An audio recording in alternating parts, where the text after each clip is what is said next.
Hey guys, how are you all? Welcome back to MYC Hanel. Today we will see what if Naruto becomes a demon, with the power of a god. If you enjoy then please like, share and do comments. In the village of Konoha no Sato, the village hidden in the leaves, a young Uzumaki Naruto was making his way home from his first day at the Konoha Ninja Academy. While he was only 7 years old, 2 years younger than the usual academy entry age, the Hokage had been willing to make an exception for young Naruto. As he walked through the back alleys of the village, Naruto thought back to the day he had convinced the Hokage to let him attend. Flashback. 3 weeks ago. Naruto was walking to the Hokage tower to collect his monthly check. You see, most of the village despised Naruto. Every day the villagers would glare at him, curse at him or shout insults such as, monster, demon brat, and foxchild. Some of the braver ones would get together and beat him, sometimes to the point of unconsciousness before the Hokage and his Anbu would show up and arrest them. So, it came as little surprise when Naruto was kicked out of the orphanage at age 4. When the Hokage had found out, he had been furious. But there was little he could do about it, as Naruto was classified as a civilian, and therefore fell under the jurisdiction of the civilian council, who hated him viciously for what he contained. Naruto had no idea why he was hated so much. Unbeknownst to him, he was the container of the mightiest of the Biju, and lord of all demons, the Kyuubi no Kitsune, which had attacked the village on the day of Naruto's birth. The Yondaime Hokage, widely revered as the strongest shinobi in the world, had chosen him to seal the attacking Kyuubi in, at the cost of his own life. His last wish had been for Naruto to be seen as a hero by the villagers. However, it was not to be. The Sandaime Hokage, having taken up the Hokage title again after the death of the Yondaime, announced to the village that the Kitsune had been sealed away into a child, at the cost of the Yondaime's life. Their reaction was not what he had expected. They had immediately called for the child's blood, blaming him for the death of the Yondaime and calling him, the Kyuubi reborn. After Naruto was kicked out of the orphanage, he had been given an apartment and a monthly allowance of 10,000 ryo. It was enough to buy him food for a month and to replace any of his possessions, few as they were, should they happen to get damaged. The check had originally been sent to Naruto's apartment every month, but that stopped after it kept getting stolen out of his mailbox. Which is why he was currently on his way to the Hokage tower. However, since he was busy thinking about his upcoming birthday and where he should hide from the annual mobs this year, he failed to notice that he had walked straight into the market district. Naruto typically avoided this area of the village unless necessary, for this was where most of his beatings occurred. He began to get nervous as he noticed the angry glares he was getting. How dare that demon show its face around here?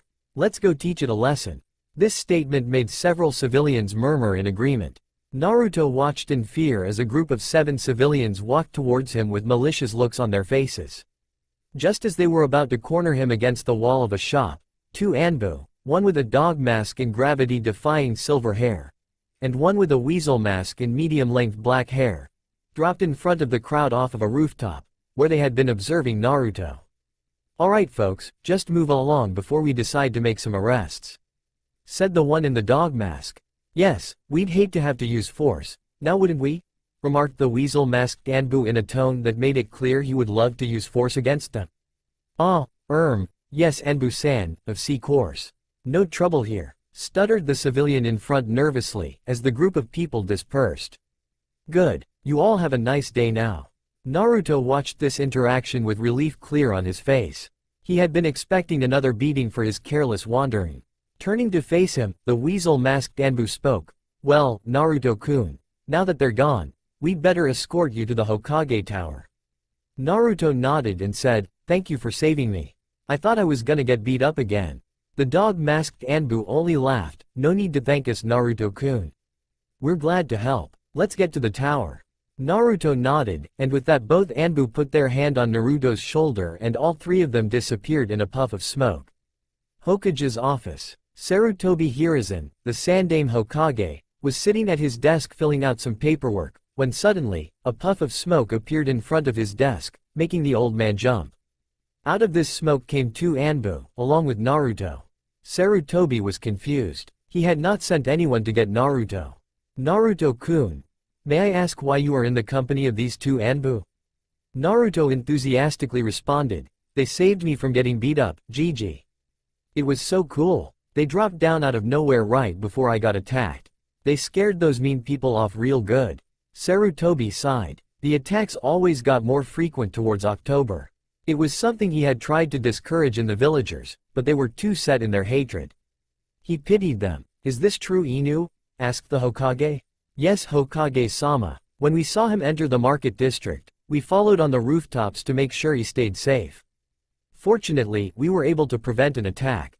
The aged Hokage nodded at this while taking a whiff of his pipe. "Excellent. Well done, both of you. Take this note to my secretary, and she will give you each payment for a B-rank mission," he said as he handed them a note with his signature on it. Each of the Anbu thanked the Hokage before saying goodbye to Naruto and walking out the door. "Now then, Naruto-kun, let's get to business, shall we?" said Sarutobi with a chuckle. What was I here for again?" Sarutobi's sweat dropped. "Your monthly check, remember?" Naruto scratched the back of his head sheepishly. "Heh, oh yeah. I guess all the excitement made me forget. Sorry, Gigi." The old man chuckled as he handed Naruto a scroll. "That's just like you to get caught up in the moment like that, Naruto-kun. Anyway, here's the usual 10,000, plus a little extra so that you can buy yourself something nice." "Wow, thanks Gigi. I'm gonna go buy a set of kunai so I can practice to be the greatest ninja ever," Naruto exclaimed. "Hold on there, Naruto-kun. You're still too young to think about becoming a ninja. However, if you wish, you can enroll when you reach the proper age." Naruto pouted and whined, "But Gigi, that's such a long time. Besides, if I enter the academy, I won't be able to get beat up as easily. I want to be able to defend myself." Sarutobi puffed on his pipe while thinking, I can't really deny the boy a chance to defend himself, can I?"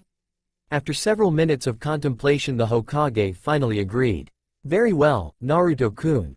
I cannot in good conscience let these attacks on you continue without at least giving you a way to defend yourself. Let me finish signing these papers, and then we'll go to the academy to enroll you in the upcoming classes." "Yay!" Naruto cheered. "I'm going to be the best ninja ever." "I'm sure you will, Naruto-kun." "I'm sure you will." Flashback end. After that, the old man and the blonde ninja to be made the trip to the academy to enroll Naruto in the classes that would be starting on his birthday, less than a month away. Naruto was a bit wary of going out on the day when he was most likely to be attacked, but he spent the entire 3 weeks practicing with the full set of kunai and shuriken that the Hokage had given him. Before he knew it, 3 weeks had come and gone and he had started his first day at the academy. He had met his new sensei, Amino Iruka, and all of his classmates, who were all 2 years older than him. Apparently, their parents' dislike had rubbed off on their children, none of whom went near or spoke to Naruto. The rest of the day passed without incident, leaving Naruto excited to start learning to be a ninja. So, we currently see Naruto heading back to his apartment through Konoha's back alleys, hoping not to be spotted by anyone. But it seemed that luck was not on his side this night. As he rounded a corner, he saw a group of 10 to 15 drunken chunin who were known to hate him very much. Naruto quickly ducked behind a dumpster, praying that he wouldn't be found. "Oh, please don't let them have spotted me, please," he thought. Unfortunately, no such luck. "Hey," one of them shouted. "Did you see that? That was the demon brat. Let's get it." The rest of them shouted in agreement. Naruto, for his part, simply screamed and began to run away. Not looking where he was going, however, he soon found himself at a dead end. "No, stupid wall. Get out of my way," he yelled frantically as he began to pound on it with his fists. "There it is, down here." Naruto screamed in pain as he felt a fist connect with his face. Take that demon. You'll die here tonight," the one who hit him shouted. "Please, I didn't do anything," Naruto screamed. This only made the ninja madder. "Don't lie to us, demon. You know what you did. You killed my family, and many more innocents. And now you will die," he yelled as he thrust a kunai into Naruto's side. The others soon followed suit, stabbing, punching, and kicking any part of him they could reach. Naruto's screams of pain were drowned out by the sounds of the festival close by. Hokage's office. Sarutobi wondered to himself. "I hope Naruto made it home all right. I'll check on him." He pulled out his scrying orb and focused on Naruto. What he found shocked and enraged him beyond all reason. There were 15 of his chunin, stabbing and beating the motionless form of Naruto. It looked like this had been going on for a few minutes. With a furious shout he leapt out of his chair and shouted, "Anbu! With me!" and jumped out his open window with 5 Anbu in pursuit. As he jumped from rooftop to rooftop at speeds only a cage was capable of reaching, he could only hope he had not once again failed the boy he saw as his grandson. Back alleys. Even though Naruto had passed out soon after the beating began, still his attackers persisted. They had not noticed that he had stopped breathing. It was to this that the Hokage and his Anbu arrived. 15 chunin beating and stabbing one helpless, unconscious, and probably lifeless 7-year-old. This last thought sent the Hokage into a mindless fury. "What do you think you are doing? You are attacking an innocent child," he screamed at the drunken attackers. One of the chunin turned around. "Hokage-sama," he greeted cheerfully, "we've done it. We've killed the demon." With that the Hokage let out a scream of primal rage, and punched the chunin so hard in the head that he literally caused it to explode. His shout drew the attention of the remaining 14 chunin who all turned to face him with terrified looks on their faces.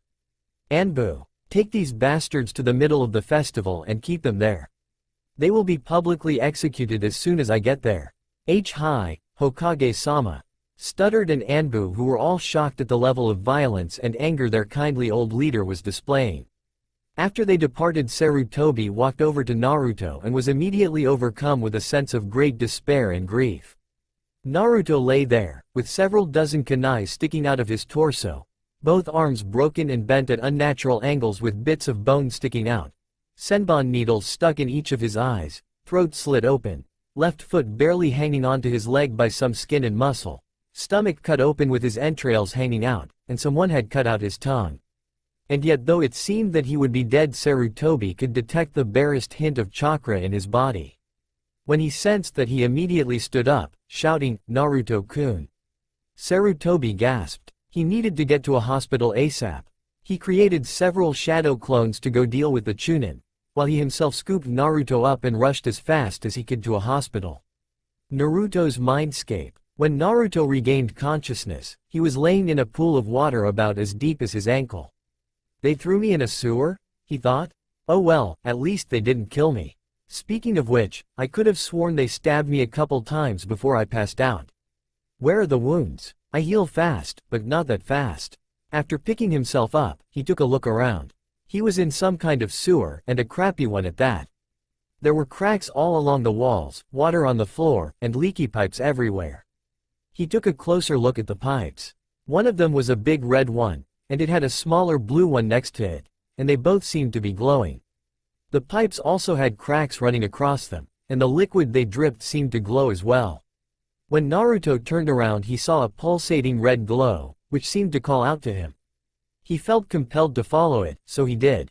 He followed through many twists and turns, and after what seemed like hours, emerged into a large room with a cavernous ceiling, and what looked like a gigantic gate held shut by a piece of paper. Naruto moved closer to the gate, trying to make out what the tag said. He got close enough to read it, and saw that it read, "Seal," in kanji. While he was staring at it though, a gigantic pair of blood-red eyes with slit pupils opened right in front of him. "So, my jailer finally decides to pay me a visit, Naruto heard a deep, rumbling voice say from inside the gate. "Who's there?" Naruto asked fearfully. "Who are you?" The voice let out a deep chuckle. "You are wise to fear me, human. After all, I am the greatest demon ever known." As he heard this, Naruto's eyes widened. That can't be true." He stammered. "The greatest demon ever known was the Kyuubi, and it's dead?" The beast interjected. "Huh? As if a mere human could kill me. No, I cannot be killed. I was sealed away. Inside you, specifically." "What? How? The Yondaime? Why me?"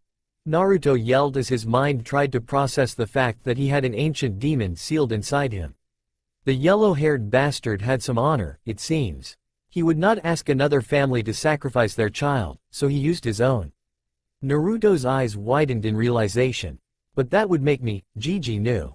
He knew and he never told me. Naruto turned on Kyuubi and shouted, "This is all your fault. You're the reason he's dead. Why? Why did you have to do this?" Kyuubi glared at Naruto and said, "Konoha attacked me first.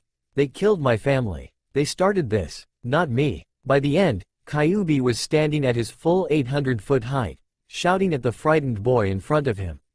No, Konoha wouldn't do that. Konoha wouldn't attack you like that. Naruto yelled at the huge demon before him. Naive child. Of course they would. Humans fear any power greater than themselves that they don't control. It was their fear and their greed that caused them to attack me. And I will make them pay. Well, I would have, had you not gotten yourself killed. Naruto's head shot up when he heard that. Wait, what do you mean killed? I feel fine, he yelled. Well, you're here for a reason, you know. When you were attacked, your mind retreated here to escape the pain. They may not have actually killed you, but even with my healing, I'm afraid there's no way you'll survive, which means I'll die alongside you. Huh? What do you mean? Why are you dying? Asked Naruto confusedly. The seal that your father used to seal me inside of you was designed so that I would die alongside you. Huh, you seem awfully calm about dying. Calm? Kyuubi snorted. Not at all. I'm absolutely furious that I won't be able to exact my revenge on this pathetic village. I just have more self-control than I used to. Naruto sat glumly on the cold, wet ground and began to look back on the life he'd lived. There weren't many good times that he could remember, but the ones he could were the best times of his life. He came to the conclusion that he didn't want to die. He couldn't do that to the few people that cared about him. The Hokage, the people at Ichiraku's, even his new sensei Iruka had been nice to him. Naruto began to tear up saying, Kyuubi, I don't want to die. Yeah, me either, Kit. Me either. Sarutobi's shadow clones. As the Hokage was rushing Naruto to the hospital, his shadow clones went to the center of the festival to deal with the Chunin that had attacked Naruto. When they arrived, they saw the Chunin being held by the 5 Anbu in the middle of a large group of curious people. Attention! One of the Hokage's clones yelled. These 14 men have been brought here to be executed for the crime of attacking and nearly killing Uzumaki Naruto. This announcement brought shouts of anger from the crowd, who were all people who hated and despised Naruto. Silence! Sarutobi's clone commanded. These men have committed an act of treason by harming a civilian of this village with intent to kill him. A child no less. Therefore, their execution will be carried out immediately. Anbu, begin. And with that, the 5 Anbu began to decapitate each of the Chunin, one by one. When it was over, the Hokage's clones let out a sigh, before ordering the Anbu to clean up the mess and dispelling themselves. With the real Sarutobi, as the aged and weary Hokage received the memories from his clones, he thought to himself, these people need to learn that attacks on Naruto will not be tolerated. It was the only thing to do. As he came upon the hospital with Naruto in his arms, he burst through the doors of the emergency room and yelled, Doctor! Where's a doctor? A doctor in a white coat quickly walked up to him and asked, What's the problem, Hokage-sama? The Hokage replied, This child is in extreme need of medical attention. He's barely holding on to life. The doctor looked at Naruto's motionless form, and back at Sarutobi, and said, Are you sure he's alive? He doesn't look like he's breathing. I'm sure, just help him already. The Hokage shouted. The doctor nodded and took Naruto from the Hokage's arms. The doctor took Naruto to an operating room and set him down on the table. A green glow appeared around his hands, and he ran them over Naruto's body. Well, Hokage-sama, aside from the damage you can see, both of his lungs have been punctured multiple times, almost every bone in his body is broken or fractured, he has a big hole in his stomach, one of those senbon is almost poking his brain, and he's been stabbed in the heart. It seems his tenet is the only thing keeping him alive right now, and I don't know how much longer that will last. I'm sorry, but at this point it'll take a miracle to save him. Sarutobi bowed his head with tears in his eyes. Naruto, Minato, I failed you. Suddenly, a bright red glow appeared in the room. Sarutobi looked up, and saw that the glow was coming from Naruto. Meanwhile, in Naruto's mindscape, Naruto and Kyuubi were sitting quietly, waiting for death to take them, when suddenly, a flash of purple light appeared in the room. Both Naruto and Kyuubi turned to look at it warily. Out of the flash appeared a specter-like figure, with purple skin, and long white hair with a tanto in between his teeth. Kyuubi bowed respectfully to the figure and spoke, Greetings, Shinigami-sama. Might I assume that you are here to take us to the other side? Kyuubi asked. No. The Shinigami spoke, surprising both Naruto and Kyuubi. It is Kami's will that the boy be sent back. But Shinigami-sama, his wounds are too great. Surely not even your power could revive him. True, the Shinigami replied, it is beyond my power. But there is another way. Kyuubi's eyes widened. You don't mean to? The Shinigami nodded. That is exactly what I mean to do. You will give this boy all of your power. He will be the next Kyuubi. The realms are in turmoil without the influence of the Biju. You must do as I command, and quickly. There is not much time. Naruto then decided to speak up. Hey, did you forget about me? Don't I get a say in this? The death god shook his head. I'm afraid not. This is the will of Kami. It must be done. It is the only way to preserve balance. Kyuubi then asked, and what happens to me? Do I just die? I don't like this idea very much. The Shinigami answered, your soul will remain with the boy. He will need someone to teach him, after all. As Kyuubi grumbled about blonde gakis that never showed any respect, Naruto asked, so what does this mean? I become a demon? The Shinigami chuckled and said, don't make it seem so bad. Demons aren't the vicious monsters that humans think they are. Well, I must be going now. Brace yourselves for the pain. Naruto hastily bowed to the Shinigami as he vanished in a swirl of light. And with that, Naruto's world went white. Back at the hospital, Sarutobi watched in awe as the glow around Naruto got brighter and brighter. He tried to move towards Naruto, but was pushed back by some unseen force. Suddenly the glow vanished into thin air, and Naruto along with it. Sarutobi began to panic. Naruto had just vanished without a trace. Not even the blood that had been everywhere remained. It was as if he had never existed. Naruto-kun, what has happened to you? Border of High no Kuni. Naruto knew only pain. Blinding, searing, white-hot pain. It felt like he was being torn apart, only to be put back together again, over and over again. Finally, after an eternity of pain, Naruto opened his eyes. He took a deep gasp of air. Had he been holding his breath? He couldn't remember. He was in a large clearing, surrounded by trees, with a river running through it. As he stumbled over to get a drink of water, he took inventory of his body. Now that the pain was gone, he felt better than he ever had. The sights, the smells, the sounds. They were all so vivid. To Naruto, it felt like experiencing the world for the first time. All the new sensations made Naruto's tails twitch. Wait, tails? Naruto yelped and turned around, seeing 9 red, furry, 8-foot-long tails growing out of the base of his spine. He felt the top of his head, and sure enough, he felt a pair of fox ears on top of his head. He looked at his reflection in the surface of the river, and saw that his eyes were now like Kyuubi's, red irises with slit pupils. His whisker marks were deeper now, too. His baby fat was gone and his muscles had become more defined, like an athlete. He had grown quite a bit, as well. He estimated his height to be at least 5'3", as opposed to his previous 4 foot even. He was able to see these changes to his body due to the fact that he was wearing no clothes. When he noticed this fact, he yelped and dived behind a bush. Where the hell did my clothes go? He yelled in his mind.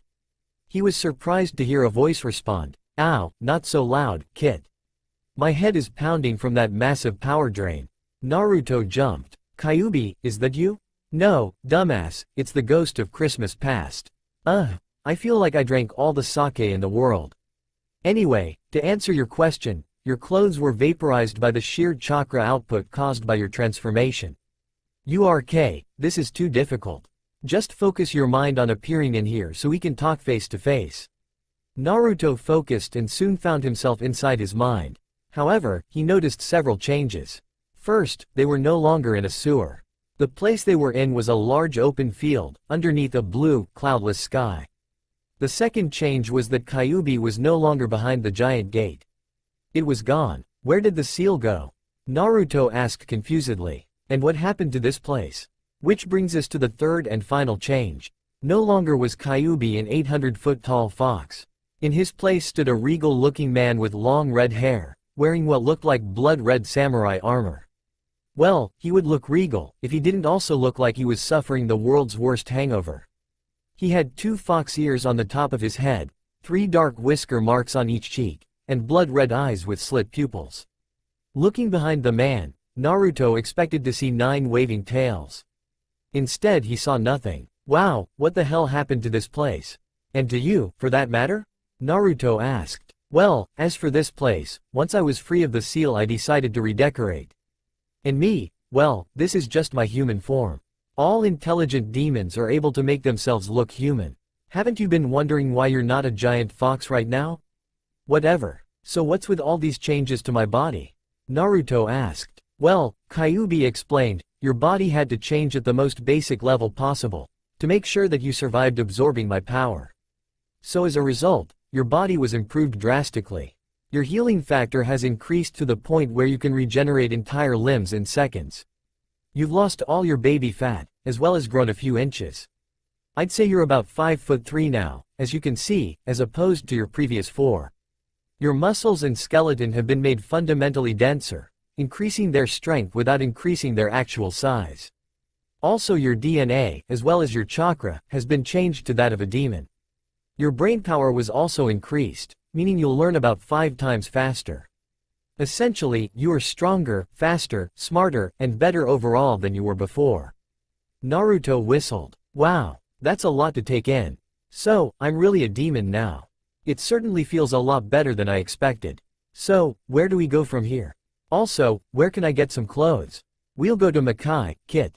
The demons will want to see their new ruler. Also the Kitsune clan will want to meet you. And as for your clothes, just make some out of chakra. They should last you long enough. Kyuubi answered. Naruto nodded, and was about to leave when Kyuubi said, oh, I almost forgot. Don't call me Kyuubi anymore. It's not my name, it's just a title, and that title is yours now. My name is Kitane. Akahiro Kitane. Oh, okay. I didn't realize you had a name. Well, I should get going. Bye. Naruto then faded from his mind. Back outside. When Naruto woke up, he closed his eyes and concentrated on shaping his new demonic chakra into clothes. To his surprise, it was easy for him to shape the chakra and solidify it. Kitane, what did I just do? He asked. What? Solidifying the chakra. That's just one of your many new abilities. Kitane answered. Naruto asked confusedly, abilities? What abilities? I'll explain later. Right now, we need to get going to Makai before anyone comes to investigate the large amounts of chakra that have been released in this area. Oh, okay. So, how do we get there, anyway? Easy, Kit. Just close your eyes and visualize a door. Now visualize yourself opening and walking through the door while focusing chakra. Kitane explained. Naruto did as Kitane instructed, and soon felt a strange feeling as if he was walking through a veil. When he opened his eyes, he was standing at the edge of a forest.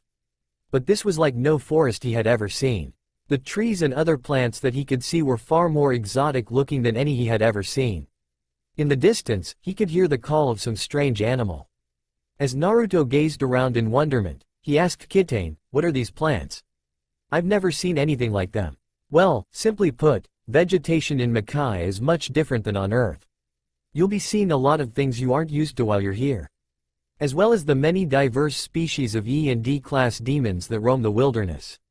Kitane replied. Huh? Naruto asked in confusion. What do you mean by E and D class? Much like shinobi, demons are ranked in order of their strength. D and E class demons are much the same as animals on Earth, living in the wilderness. They also have animal-level intelligence. E-class demons are the weakest, and don't pose much of a threat to anything due to their peaceful natures, though they will attack if provoked.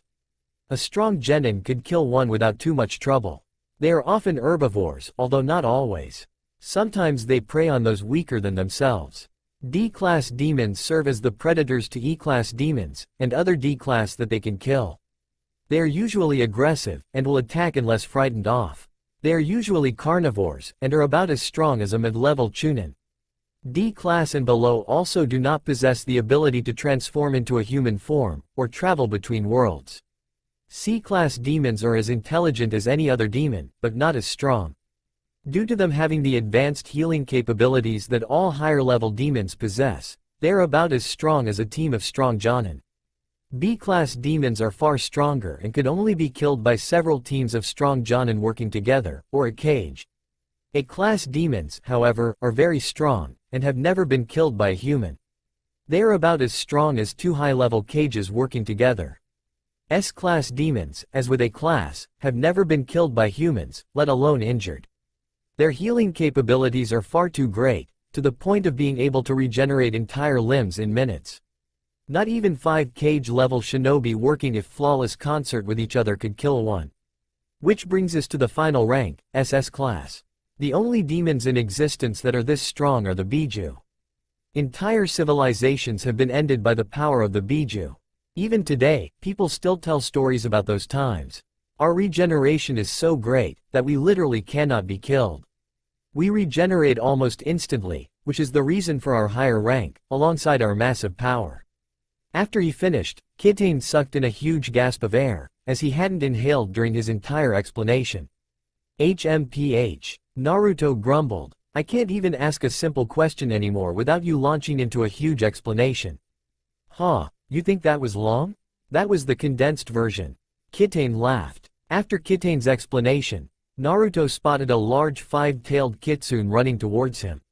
When it reached him, it transformed into its human form, an average-looking man with brown hair, 5 tails, and other kitsune features. He had a sense of utter normalcy about him, as if he was completely incapable of doing something that would seem odd. He reminded Naruto strongly of his former sensei, Iruka. After he transformed, he approached Naruto and asked, "Who are you? State your business here." Naruto answered, "My name is Namikaze Naruto, and I am the new Kyuubi.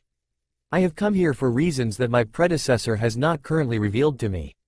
As Naruto said this, a startled look came upon the kitsune's face. What? How is that possible? He then looked behind Naruto, and saw his 9 waving tails, before hastily bowing while saluting with his right fist over his heart. "Forgive me, Kyuubi-sama. I was not aware that a new Kyuubi had been chosen. My name is Reiko. Please allow me to escort you to the city." The newly named Reiko apologized. Naruto nodded. "Excellent. Let's go. And please, call me Naruto." "As you wish, Naruto-sama," Reiko replied. He then put his hand on Naruto's shoulder, and the two of them disappeared in a puff of smoke. In front of the city gate, Naruto and Reiko appeared in front of a large city wall, at least 50 feet high and around 5 thick. As Naruto looked at it, he could see that it went on for miles in both directions. There was an iron gate with a kitsune guard standing by at the entrance. "Reiko, did you find out what that disturbance was?" the guard asked. Reiko just nodded and indicated toward Naruto. When the guard saw Naruto's tails, he immediately bowed and saluted. "Greetings, Kyuubi-sama," he said respectfully. He then waved Reiko and Naruto through the gate, and they were on their way. As the two kitsune walked through the city, Naruto gazed in wonderment at the many different species of demon he was seeing. He saw some that looked human, aside from a few different features.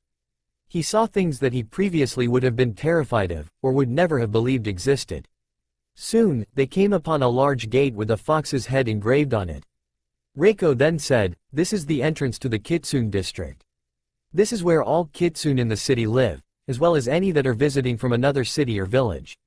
However, the Kitsune clan is based here, in the capital city." They then entered the gate. As they walked through the district, they saw hundreds of kitsune walking the streets, as well as a few other demons who were there for various reasons. When the kitsune saw Naruto, they began to cheer. Many of them ran off to tell others. The houses in the Kitsune district were primarily European-styled homes, such as nice-looking houses, or in some cases, even large manors. As they were walking, a thought occurred to Naruto. "Reiko-san, I can't help but notice that there are no signs of poverty here, or anywhere in the rest of the city that I saw. Why is that? Surely in a city this size, there would be some who are poor, correct?" As they continued to walk, Reiko answered, "Actually, no, Naruto-sama. The well-being of our people is very important to us.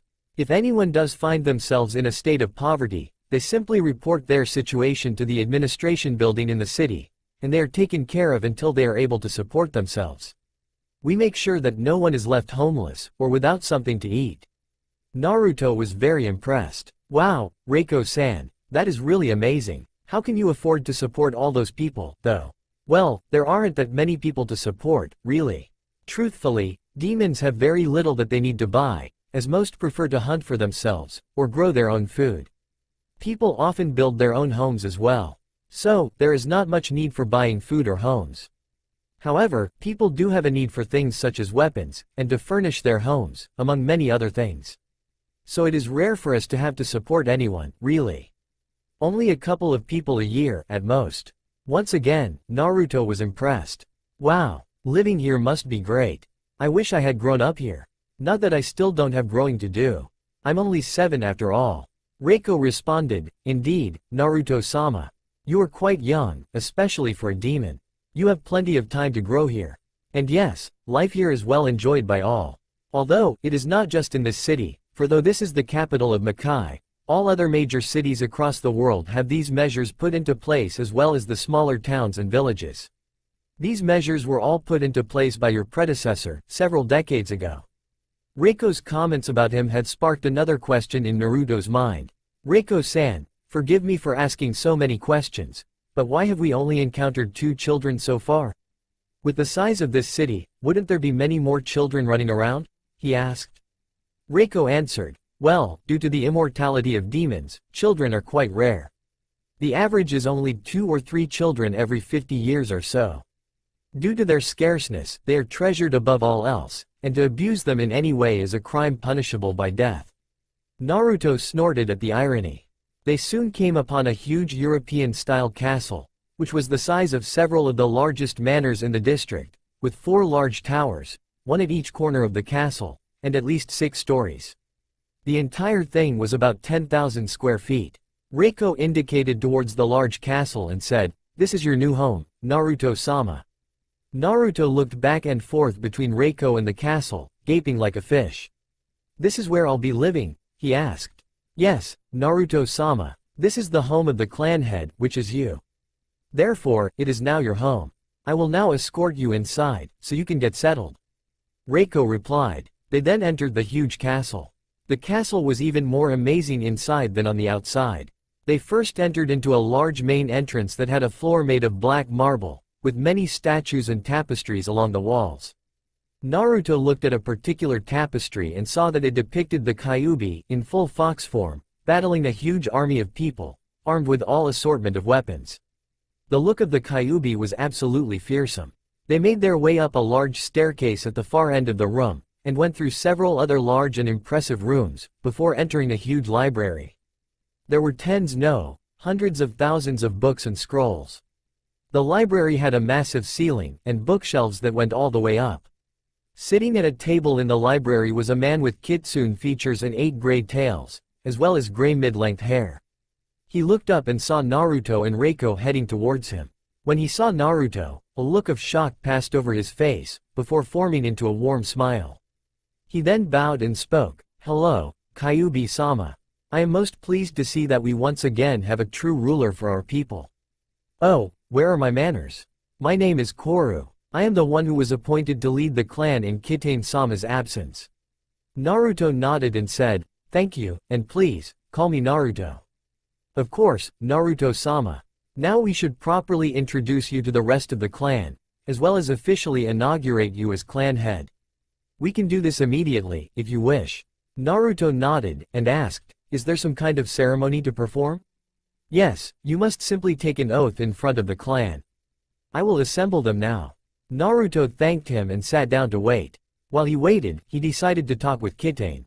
So, Kitane, what will we be doing while we're here? Kitane answered, we will be teaching you to use your new powers, of course. Naruto asked, awesome. Now will you finally tell me what my new powers are? Kitane began to explain. Every Biju has his of her own special abilities. The Ichibi no Tanuki has power over sand and the wind. The Nibi no Nekomata has control over the dead, and a strong fire alignment. The Sanbi no Kyodai has control over aquatic life and the water element. The Yanbi no Saru has control over the lava element, as well as strong earth and fire abilities as a result.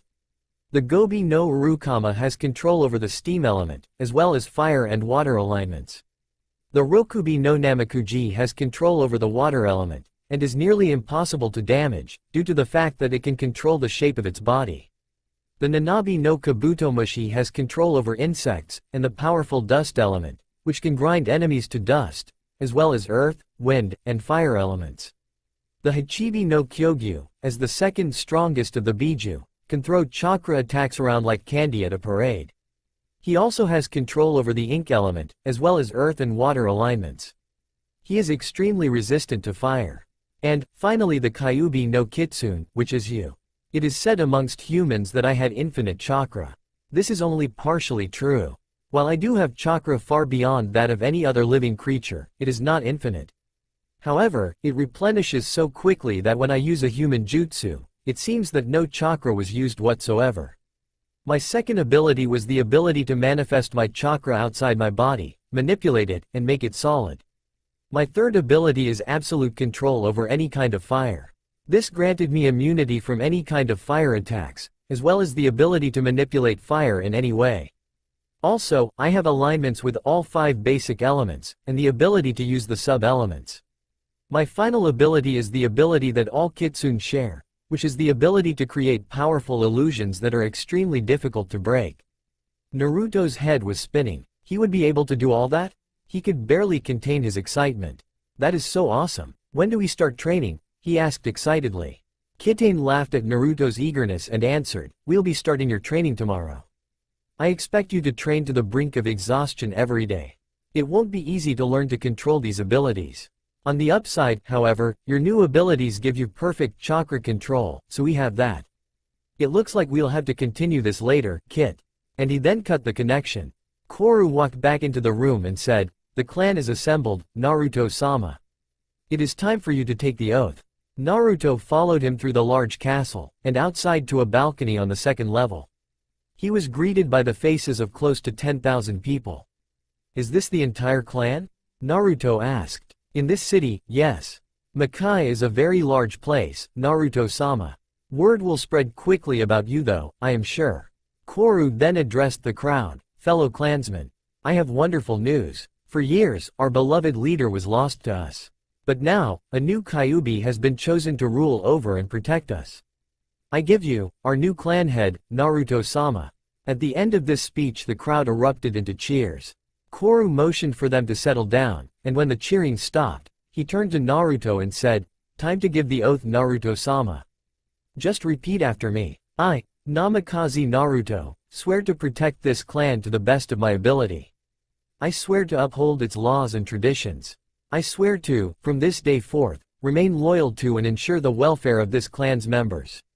So swear I, Namikaze Naruto." After Naruto repeated the oath the crowd once again started to cheer. After Koru dismissed the crowd, he and Naruto went back inside. Koru then said to Naruto, "Well, Naruto-sama, I'm afraid I must bid you farewell. I have matters to attend to." He then bowed to Naruto, before leaving. Naruto, for his part, was exhausted. He had done so much today. He just wanted to find a bed and lay down. After searching the house for the master bedroom, he curled up on the bed, wrapped his tails around himself, and promptly fell asleep. 4 years later. The last 4 years had been eventful for Naruto. In just that relatively short amount of time, he had grown enormously. He was now 5'10", with his long blonde and red hair pulled back into a ponytail that reached to the small of his back. He had great muscle tone, muscular, but not huge muscles. More of an athletic build. He wore a deep red muscle shirt underneath a black vest, and black cargo pants with combat boots instead of the sandals that Shinobi wore. He had managed to gain full use of his Biju abilities as well. It wasn't a matter of learning how to access them, so much as it was a matter of learning to control them and how to use them properly in various situations. Kitane had been a harsh taskmaster, training him, as he had said, to the point of exhaustion, often several times a day due to the small amount of time it took Naruto to get back to full strength. But know this. Training any Biju, especially the Kyuubi, to the brink of exhaustion was no mean feat. But today was Naruto's 11th birthday, the day he was set to leave his new home. He had made several friends over the years. Because of the immortality of demons, children were very rare, and were treasured above all else. The few children that did live in the city, loved to play with Naruto. He would spend any time he could spare telling them stories about Earth, or showing them jutsu he had learned from Kitane, or had made himself. He was sad to go, as he had made a home for himself here. Koru had been like a grandfather to him, always encouraging him during training, and had helped Naruto immensely in the political aspects of ruling a clan. But Kitane was adamant about Naruto leaving. He had said that Naruto needed to see the shinobi world, learn all about it, if he was to accomplish his goal. So he had packed his things, said goodbye to his friends, and had left Kaoru to handle things for a while. And now, as he walked out of the gate of the city, with people waving goodbye and wishing him luck, he felt ready to begin the next leg of his life's journey. He opened the portal to Earth and stepped through. 3 years later, Jiraiya the Gamma Sennin was racing toward Konoha as fast as he could. He had been in Rice Country, searching for leads on Orochimaru, when one of his contacts had said that the new shinobi village that had appeared in the country recently, Otogakure no Sato, was led by none other than Orochimaru himself. Jiraiya had been able to find and infiltrate one of Orochimaru's bases, where he found files confirming the fact, along with plans for a large-scale invasion of Konoha with Sanagakure no Sato. As he was making his escape, however, several teams of shinobi, all wearing hite decorated with a sound note, ambushed him along with a large man with orange hair.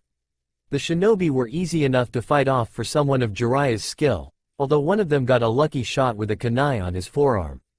The blade had apparently been poisoned, since Jiraiya could feel his muscles getting sore very quickly, and was losing control of his chakra. He managed to dispatch the last of the shinobi, when the large orange-haired man who had been sitting back had transformed into something that looked like a monster. He had ferociously attacked Jiraiya, who due to the poison was barely able to defend himself. Deciding to retreat so that he could get these files to Konoha, he quickly dodged a sloppy punch, and gave a fierce uppercut to his opponent's chin, sending him flying back. Jiraiya then threw a smoke bomb on the ground and hightailed it out of there. However, when he exited the complex, he looked back to see the large man pursuing him quickly. So Jiraiya, knowing that he had speed on his side, kept running in the direction of Konoha.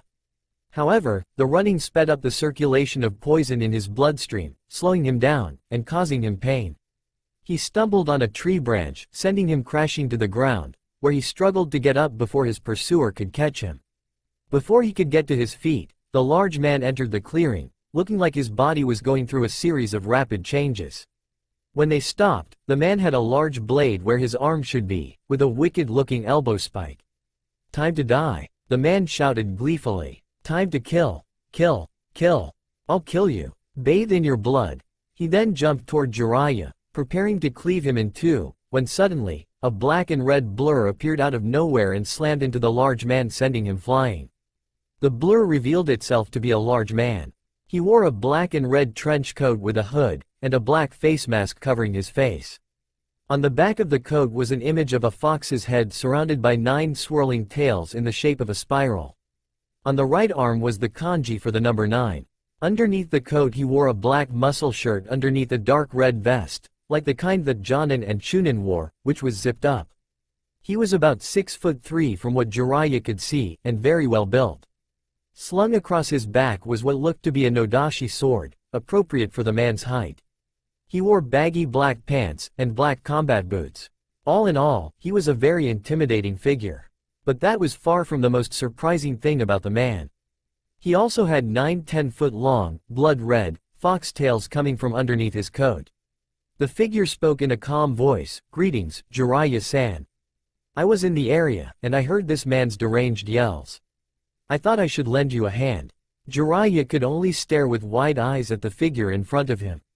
After the man was done saving his life, Jiraiya was going to be asking him many questions. By this time, the large orange-haired man had returned, although he was clutching his bleeding side, and looking fearfully at the mysterious figure. "Please don't kill me. I don't want to be hurt. I can't fight the monster inside me, it just takes over. Please, don't hurt me." The stranger replied, "Very well, leave now and take this message to your master. I am coming for him." The large man nodded quickly and ran off, clutching his side. By this time, Jiraiya had gotten back to his feet and was watching the stranger warily. He asked, "Who are you? Why did you help me? Why do you have those tails?" The stranger turned to face him, and replied, "Who I am is none of your concern. As for why I saved you, it's what my father would have done, as well as I am headed towards Konoha myself, and have business with the Hokage. That is all I will answer, for now. The rest will be revealed when I reach the Hokage." The man then made a hand seal, and his tails seemingly disappeared. As the man tried to move toward him, Jiraiya pulled out a kunai and got into a fighting stance. "Now, hold on a second.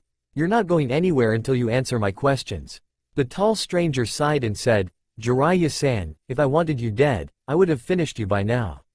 With that poison in your system you're as weak as a newborn baby. I swear on my honor that I mean you no harm. Now if you don't mind, I need to heal you before you pass out. Jiraiya considered this for a moment, before lowering his kunai and letting the man move toward him. When the man reached Jiraiya, he held his palm over Jiraiya's chest and his hand started to be surrounded by a deep, forest green chakra. Jiraiya stared in awe as he immediately started to feel good as new. It only took a few seconds for him to be fully healed.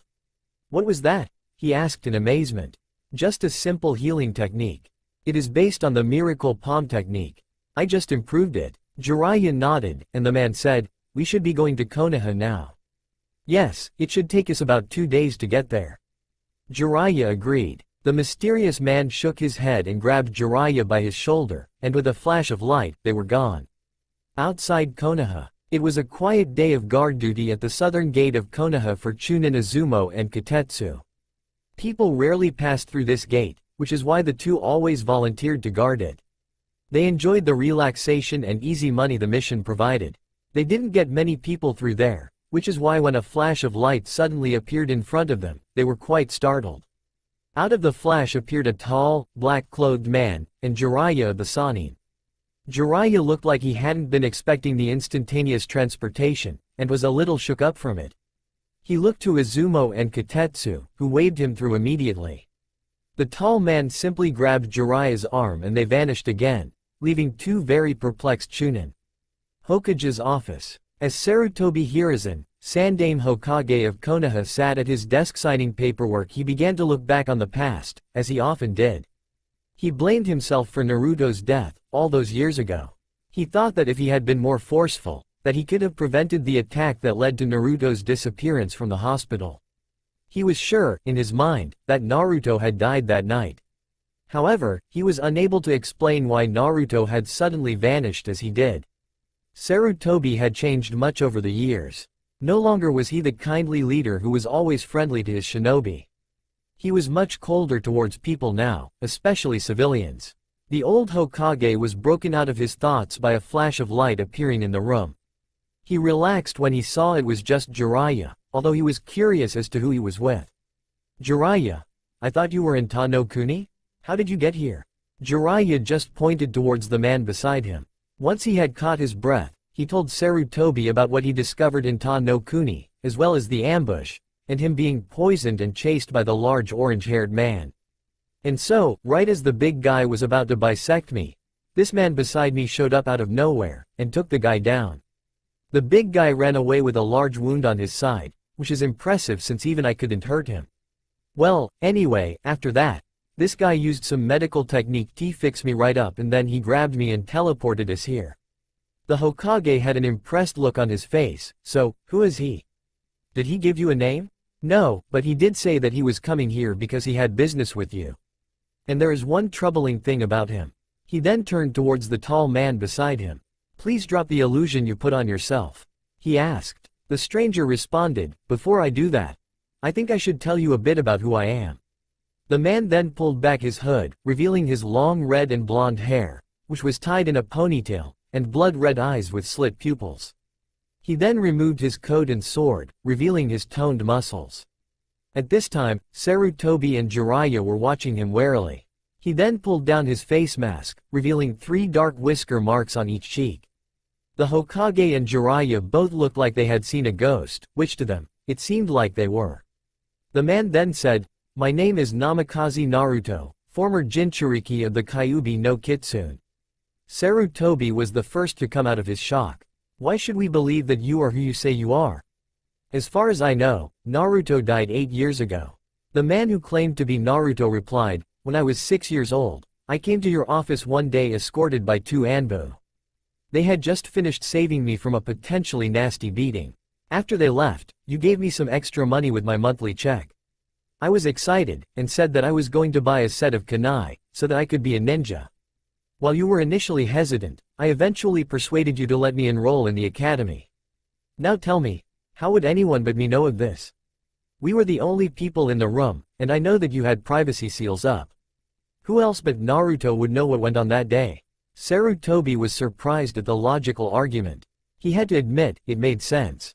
Naruto? Is that really you? He asked after several minutes of silence. Yes, Naruto said simply. Sarutobi let his shoulders sag in relief. For 8 long years, he had carried the guilt of Naruto's death on his shoulders. Now that he was finally free of that guilt, he felt 1,000 times lighter. Thank Kami, he whispered. Jiraiya watched all this with a raised eyebrow. Wait a minute, you're telling me that Naruto saved my life? He then turned towards Naruto. And how the hell are you alive, anyway? How do you know who your father was? And what the hell do you mean by former Jinchuriki? Sarutobi looked towards Naruto. Good questions. Please answer them, if you don't mind. Naruto just shrugged and said, Kyuubi. Sarutobi narrowed his eyes. What about it? Naruto made a hand seal, and his form seemed to waver for a moment, before revealing his true form. This is what I meant by former Jinchuriki. This is how I survived. And this is who I am now. Sarutobi and Jiraiya both went into battle stances. Before either of them could speak, however, they found their limbs had become immobile. They both fell to the floor, unable to move. Naruto then spoke. Now then, before you do anything hasty, let me explain. I am going to release you, and you will let me explain how this happened. Nod if you agree. They both nodded, and leaned towards them and pulled of the paralysis tags that he had his shadow clones place there when they weren't looking. After climbing back to their feet, they both looked suspiciously at Naruto. Explain, Sarutobi commanded. So Naruto told them what had happened in his mindscape on the night he was attacked. He told them of his arrival in Makai, and his later departure. However, he left out what he actually did while in Makai, and while traveling the elemental countries. So then I saved Jiraiya, and we came here. He finished. Sarutobi and Jiraiya could not believe the things that they had heard. So what happened to the previous Kyuubi? He is dead, I assume? Sarutobi asked. No. While his power is now mine, his soul is still bound to my own. He is the one who has taught me to use my powers, and he is the one who told me of my family. Sarutobi, though surprised, merely nodded and asked, what do you intend to do now? Naruto answered, I intend to join the shinobi ranks. And I would appreciate it if you would both agree to not speak of what you have learned here. Sarutobi looked at Naruto oddly. You are aware that you will have to start at the bottom of our ranks, correct? Since you are not a registered citizen of Konoha as of now, you are required to work your way up in rank, as is village policy. Naruto nodded and said, I understand. Very well then, I will take care of the paperwork later. Sarutobi said. Naruto nodded and said, good. Now as for the matter of my inheritance. Sarutobi responded, yes, of course. He then walked over to a portrait of the Yondaime, and lifted it up to reveal bare wall. He placed a hand on the wall, and channeled chakra into it. After a few seconds, a seal appeared. Sarutobi then bit his thumb, and wiped the blood across the seal. Out of the seal popped a large scroll. Sarutobi picked up this large scroll and handed it to Naruto. This scroll contains your inheritance, from both sides of your family. I suggest you go through it when you are alone. Sarutobi then opened a drawer on his desk, and retrieved a pair of keys, which he tossed to Naruto. Those are the keys to the Namikaze estate. You will find it behind the Hokage monument. The seals on the property are designed to keep out anyone besides a Namikaze or Uzumaki, so the place will be a bit dusty. After Naruto thanked him, Sarutobi continued. You will have to report to the Konoha Academy tomorrow morning at 8 o'clock sharp. You will be in room 300. Naruto said goodbye to him, and left via a flash of light. After he left, Sarutobi collapsed in his chair. Jiraiya, he said, I have a feeling that things are going to get a lot more interesting around here. Jiraiya snorted and replied, well, they sure won't be boring, that's for sure. At the Namikaze estate, Naruto appeared in front of the gate to his new house and looked at the gate. It was a large iron thing, topped with spikes to make sure that no one would climb over. As Naruto walked closer, he could see that in the middle of the gate, there was a seal inscribed. He put his hand on it, and channeled his chakra into it. The seal started to glow, and the gate swung open. Naruto walked through the gate and closed it behind him. His new house was a large 3-story Western-style home. He walked up to the front door and unlocked it with the key he had gotten from the Hokage. He heard a click, signifying that the door was unlocked. He then opened it, and made his way inside. The interior of the house was what you would expect from a typical upper-class home. On the first floor, there was a living room, a kitchen, a den, a dining room and a bathroom, all decorated expensively. There was also a door that led down into what looked to be a basement, and a bathroom. Naruto made plans to investigate the basement later. On the second floor, there were several bedrooms, each with their own small bathroom, nothing more than a toilet, sink, and shower. Really, a large master bathroom, a study, and the master bedroom. On the third floor, there was a door that had Naruto's name written on it in bright, colorful letters. This would have been my room, he thought sadly as he ran his fingers over the letters. He opened the door slowly and walked inside. On the inside, the room would have been perfect for any baby. There were toys scattered about, and colorful paintings on the wall. It was clear that his parents had been preparing for his arrival before their untimely deaths. On a shelf, well out of the reach of a newborn child, there was a picture frame containing a photo of Naruto's parents. Kushina was pregnant in the photo, and Minato had his ear pressed against her belly. They were standing in what was to be Naruto's room. Naruto slid the photo out of its frame and looked on the back. There was a note that read, "Dear Naruto, know that we will always be with you in your heart, and watching over you. Love forever, Mom and Dad." Naruto folded the picture and put it in a pocket in his vest as a tear slid down his face.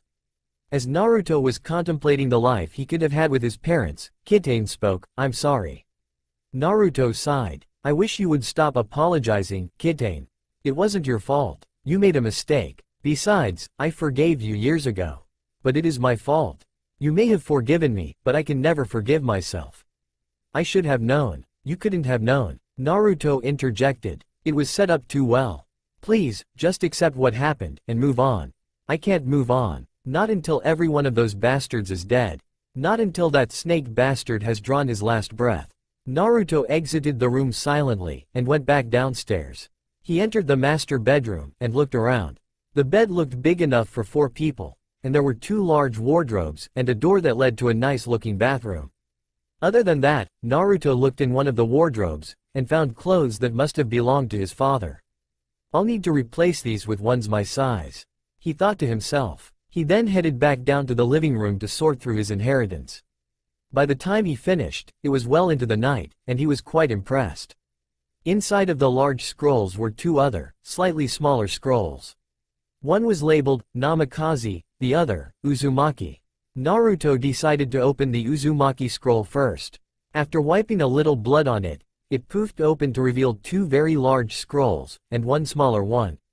Opening the smaller one first, and read its contents. It was a note from his mother explaining that since he was the heir of the Uzumaki clan, who were the leaders of Uzushiogakure no Sato, and Uzu no Kuni, he legally owned the islands that comprised Uzu no Kuni. It also explained what was in the other 2 large scrolls, which was the Uzumaki clan jutsu, including all their texts on Fuinjutsu, which is what the clan specialized in, and the clan fortune in the other scroll, which was large enough to rival the wealth of the Gato shipping enterprises, one of the richest businesses in the world. When he opened the Namikaze scroll, it opened to reveal 3 scrolls, including what he recognized as the Forbidden Scroll of Seals, from the Hokage's office. He was confused, until he spotted a note attached to the scroll. It read, "Dear Naruto, before his death, Minato told me that he wanted this scroll to belong to you. Because the scroll is the property of whoever is Hokage at the time, there was no law against him giving it to a family member. Please, keep it safe. This scroll contains many of Konoha's valuable secrets. Inside you will find both of your father's jutsu, the Hiraishin, and the Rasengan. Use them well. Sarutobi Hiruzen, Sandame Hokage." Inside one of the other 2 scrolls, he found the Namikaze clan jutsu, including their world-famous Kenjutsu and Taijutsu techniques, as well as their equally feared space-time ninjutsu. In the other scroll, he found the Namikaze clan fortune, which was a little bigger than the Uzumaki, making Naruto one of the wealthiest people in the elemental countries, if not the wealthiest. He found a note stating that both of his clan fortunes had been put into an account in the bank by Sarutobi, one that was only accessible by Naruto. Since it was late, he decided to head to bed. On his way to the stairs, he spotted the basement door. He still didn't know what was down there. He shrugged and decided to check it out later. After he reached the master bedroom, he undressed and collapsed on the bed, falling into a deep sleep. The next day Naruto woke up sometime around 7, and decided that he didn't need to rush to the academy. He showered, ate breakfast, and got dressed before putting up his illusion to hide his ears and tails. He left his eyes the way they were, though. After making sure he had everything with him, he walked to the academy. By the time he got there, it was 10 minutes to 8. He found room 300, and could hear the sounds of chatter from inside. He opened the door, and all sounds stopped. Naruto could feel about 30 different pairs of eyes on him as he walked to Iruka and handed him the scroll that the Hokage had given him. After Iruka read the scroll, he turned to the class and said, "Good morning, everyone. Before we begin today, we have a new student who was previously training outside the village. He has come here to become a Konoha ninja. Please introduce yourself to the class. Name, hobbies, goals, that kind of stuff." Naruto nodded and said, "My name is Namikaze Naruto. My hobbies are training and inventing jutsu. My goal is not for you to know. I left the village 8 years ago for a training trip, and now I have returned." As Naruto finished, he was greeted by 30 pairs of wide eyes and dropped jaws. A cacophony of questions assaulted his ears. "You're related to the Yondaime. You invent jutsu in your spare time. What's with that sword? What's up with your eyes, man?" Above them all, however, was Iruka. He yelled for quiet, and those kids shut up fast. Once everybody was silent, he turned to Naruto and smiled. "It's good to see you, Naruto. I always wondered what happened to you. Anyway, aside from the yelling, these people had some good questions. Care to enlighten us?" Naruto sighed and began, "Yes, I am related to the Yondaime. I'm his son. Yes, I do invent jutsu in my spare time. I have created several jutsu of various types.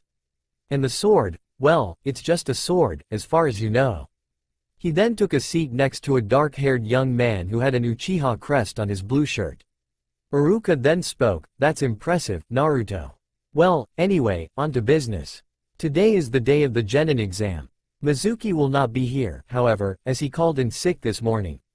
Now Naruto, since you just got here, you will have no shot at the Rookie of the Year title. Is this acceptable?" Naruto thought about it, then said, "What if I were to challenge the current Rookie of the Year for his title? Surely that would be fair." Iruka replied, "Well, that depends on if Sasuke wants to risk his title or not." The boy beside Naruto just scoffed and said, "Bring it on." Iruka shrugged and motioned for the class to file outside. Once everyone was outside, Naruto and Sasuke walked over to a sparring ring with Iruka as the referee. After Naruto set aside his sword, Iruka spoke, "Okay. This match will be taijutsu only, no weapons, no jutsu. Start in 3, 2, 1, fight." As soon as Iruka said fight, Sasuke charged toward Naruto, hoping to catch him off guard. He feinted a punch at Naruto's head, but at the last second, dropped down to sweep Naruto's legs out from under him. Naruto simply blocked Sasuke's leg sweep with his foot, and caught him by the wrist and swung him up over his head, and slammed him down into the ground hard enough to leave a small crater, knocking him out in the process. The rest of the class just watched in stunned silence as the Rookie of the Year was defeated with one move. "Winner, Naruto, declare Iruka." He then walked over to Sasuke and revived him with a vial of smelling salts. When Sasuke was informed that he had lost, he simply skulked back inside to brood. The rest of the class filed in after him. When they were back inside, Iruka said, "Congratulations, Naruto. You are now the primary contender for Rookie of the Year. The only way you could lose the title is if Sasuke gets a drastically higher score than you on the exam. Speaking of which, we should begin that." He then passed out the written portion of the exam and said, "You have 30 minutes to complete this portion of the exam. You may begin." It took Naruto only 5 minutes to finish the test, since the knowledge was so basic. After finishing, he put his head down and slept. Once the 30 minutes was up, everybody turned in their test and waited for Iruka's instructions. "Okay, now that everybody has finished the written portion, we can begin with the jutsu portion. When your name is called, come to the front of the class and perform 3 bunshin, a henge, and a kawarimi, as well as a jutsu that you learned outside of the academy. First up, Aburame Shino. Shino performed the 3 academy jutsu as required, and a Kikai bunshin as well.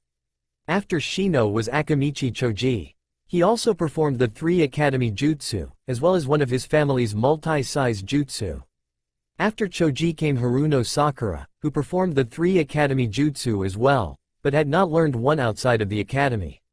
After her was Hyuga Hinata, who did the Academy Jutsu, and demonstrated some of her family's Jukin techniques. Next came Inazuka Kiba, who along with the Academy Jutsu performed a clone technique in tandem with his ninkin, Akamaru. Next was Nara Shikamaru, who did the Academy Jutsu and performed his Kagemane no Jutsu on Iruka. After that, Uchiha Sasuke came up and did the 3 Academy Jutsu, making 10 bunshins, though he looked a little winded. He then led the class outside and performed a Gukakyu no Jutsu on a nearby tree. After that it was Yamanaka Ino's turn. She performed the 3 jutsu perfectly, although she seemed a little tired afterwards. She then performed her clan's mind jutsu on Iruka, possessing his body before returning to her own. Naruto's turn finally came up and he went to the front of the class. Alright, Naruto, please perform 3 bunshin. Naruto then, without using any hand seals, filled the room with clones. Iruka said in a shocked tone, "You made this many bunshin without hand seals?" Naruto replied, "Cage bunshin, actually. There are a few thousand more outside." Iruka looked outside and sure enough, there were Narutos as far as he could see. "These are all cage bunshin?" he asked weakly. "Every one of them," Naruto replied. "Okay, well then please perform a kawarimi." Naruto then switched himself with Iruka, once again foregoing the use of hand seals. "Very good. And now, perform a henge, please." A poof of smoke obscured Naruto's form before clearing to reveal a perfect representation of the Sandaime Hokage. Iruka beamed and said, "Excellent. Now, do you have a jutsu to perform?" Naruto answered, "Yes, but we might want to step outside for this." After they all left the classroom, Naruto walked to the front of the class and faced a tree several meters away from them. He held his hand out towards the tree, and turned back towards Iruka. "You should all step back to a safe distance." The class retreated to a distance of about 100 feet and Naruto returned his attention to the tree. The class watched with bated breath. Suddenly, a humongous dragon of fire burst from Naruto's fingertips. It was at least twice as big as the average fire dragon. It spiraled from Naruto's fingertips up into the sky, where it soared upwards before heading back toward Earth. As it raced toward the ground at deadly speeds, Iruka stared on in horror. The blast from that would incinerate everything within 300 feet. As he was about to shout to the class to get back, the dragon dissipated into nothing shortly before hitting the tree. Iruka breathed a sigh of relief, while the Uchiha was seething quietly. Naruto turned back towards the class and asked, "I'm sorry if I frightened you. I don't mean to show off, honestly, but after 7 years of difficult training, this sort of thing becomes second nature." The stunned Iruka gathered his wits enough to nod and say, "How did you do that? No genin should have enough chakra for that, let alone be able to do it without hand seals. You don't even look winded." Naruto shrugged and replied, "You could call it a bloodline." The rest of the class all entered the classroom, making a mental note to never piss off the flame-haired youth, while others were secretly hoping to be placed on his team. Sasuke was only thinking about Naruto's supposed bloodline, and how he could become that strong. Iruka addressed the oddly silent class, "Well, then, everybody who passed, be here tomorrow morning at 8 for team assignments." When he finished, the class began to file out the doorway, each of them grabbing a hite 8 from a small table on their way out. When Iruka looked around hoping to find Naruto, he was already out of sight. As Naruto walked up the stairs to his living room, Kitane spoke, "Don't you think you overdid it a little?" Naruto chuckled and replied, "Perhaps. But it was amusing. Besides, they still have no idea what I am truly capable of. I wish you hadn't left me behind a tree when you fought the Uchiha. I wanted to see that." What Kitane was referring to was the fact that his consciousness no longer resided inside Naruto. Several years earlier, Naruto had devised a method to bind Kitane's consciousness to an object, in this case, his sword. While their souls were still connected, and they shared a telepathic link, Kitane's essence was now bound to the sword. It had started off as a regular katana, but after the binding, it was changed. It grew to become a nodashi, and the blade changed as well. What was once regular steel, now looked as if someone had magically taken fire, and transformed it into metal. When you tilted the sword, it looked as if it were a moving flame, which led Naruto to name it the Dancing Flame. The sword had also gained several special properties. It was impossibly sharp, and never seemed to dull. It seemed impossible to break, as well. After hitting it with his strongest Doden Jutsu, not even a scratch remained on the blade. Kitane was also able to control the movement of the sword, although Naruto preferred to use it by hand, and when people were cut by it, they suffered severe third-degree burns on the area of the cut. The look of the blade was not just for show, it seemed. All in all, it had transformed into an extremely deadly weapon. Kitane, being bound inside it, was able to see in a 360-degree view around the sword, similar to the Hyuga's Byakugan, although he lacked the X-ray vision and telescopic abilities. Snapping back to the present, Naruto noticed that it was well past midnight, and decided to turn in for the night. Later that night, Naruto heard a knock on the door, snapping him from his sleep. He made his way downstairs, and opened the door, seeing a tiger-masked Anbu holding out a letter to him. When Naruto accepted the letter, the Anbu vanished. Naruto opened it and read its contents. It read, "Naruto, meet me in my office ASAP. Wear your mask, Sarutobi." Naruto gathered his gear, put on his face mask, and put his hood up to cover his hair. When he finished, he used his transportation technique and vanished in a flash of light. Hokage's office. Sarutobi was pacing back and forth in front of his desk, when Naruto appeared in a flash of light, as usual. If it weren't for his many years of experience, Naruto's unexpected arrivals would have given him a heart attack by now. Looking to the Hokage, Naruto asked, "What's the situation?" Sarutobi motioned him to follow and the two began walking. 2 hours ago, the Chunin Toji Mizuki was apprehended by Anbu while he was attempting to steal the Forbidden Scroll from the Hokage Tower. When the Anbu checked the scroll, they found it missing, as you know. Naturally, they came straight to me. I could have contained the problem, but somehow the council was able to get wind of this around the same time as me. For the last hour, I've had council members streaming into my office, asking all sorts of questions. I just recently managed to get them to leave by telling them I would be calling an official council meeting to address their concerns. After that, I contacted you. So we are going to go down to the council chamber and diffuse this panic. By the time the Hokage finished explaining, they had reached the doors of the council chamber. They opened the door to be greeted by a cacophony of shouting voices. Almost everybody in the room was yelling at somebody else. The only people who managed to remain calm were Aburame Shibi, Hyuga Hiyashi, Nara Shikaku, and surprisingly, Sarutobi noted, Inuzuka Sume. When Sarutobi was noticed, he was immediately bombarded by questions. After enduring the endless tirade for several moments, his frustration mounted and he shouted, "Silence!" The volume of his shout was enough to not only be heard over the myriad voices, but to shut them all up as well.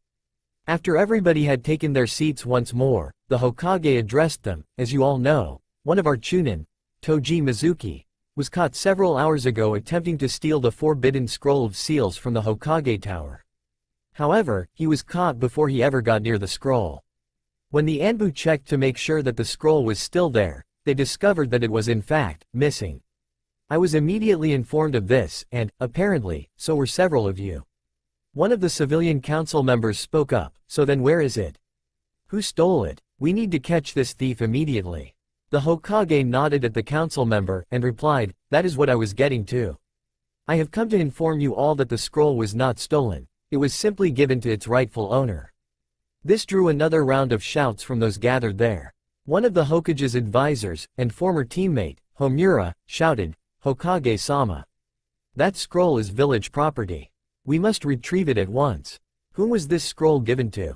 Sarutobi answered, "Before my predecessor died, he stipulated in his will that he wanted the scroll to be left to a certain individual. Since the scroll is the rightful property of whoever is Hokage, he was well within his rights to leave it to whomever he wanted. Yesterday, that individual arrived in the village after being away for 7 years. So, naturally, I handed over what is now that individual's rightful property." Homura was growing impatient. "Hokage-sama, that scroll contains vital secrets of this village. If that scroll were to fall into the wrong hands, it would spell disaster for us. It must be returned to the village, Yondaime's will or not. Where is this person, anyway? We must get the scroll from him at once." Sarutobi simply indicated behind him to the previously unnoticed Naruto. Of course, the council had no idea who he was, and so he was rather rudely addressed by Homura, "You. What is your name?" Naruto locked eyes with Homura for a scant second, but looking into those slitted red eyes for even a moment was enough to send a shiver down his spine. "You may address me as Namikaze-san, for now," Naruto replied coolly. This statement drew loud gasps from all those assembled, and a few shouts of, "Liar." Sarutobi cleared his throat, gaining the council's attention once more. "Yes, it is true. This man is indeed a relative of our beloved Yondaime." The Hokage's other advisor and former teammate, Kaharu, huffed and said, "Well, relative of the Yondaime or not, that scroll is too valuable to be left in your hands. You will return it to us at once." Naruto calmly replied, "No. My father left it to me, and with me it will stay." Homura yelled out, "Liar. The Yondaime never had a child, and you must be at least 18. You are simply too old to possibly be his child." "Actually, I'm only 14.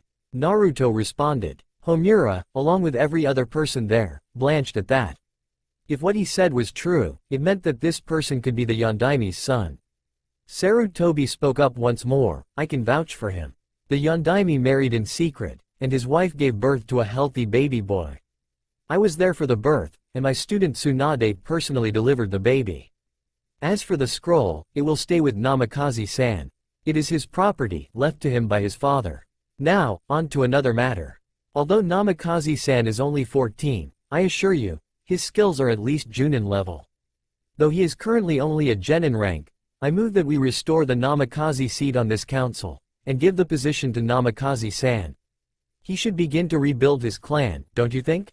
Sarutobi threw out that last bit as incentive. After a few minutes of mumbling, the Shinobi Council decided to put it to a vote. The civilians had no say in this, as it was strictly a shinobi matter. The vote was unanimous in favor of appointing Naruto to the position of clan head of the Namikaze. Sarutobi beamed as Naruto took the empty seat between Hiashi and Sume.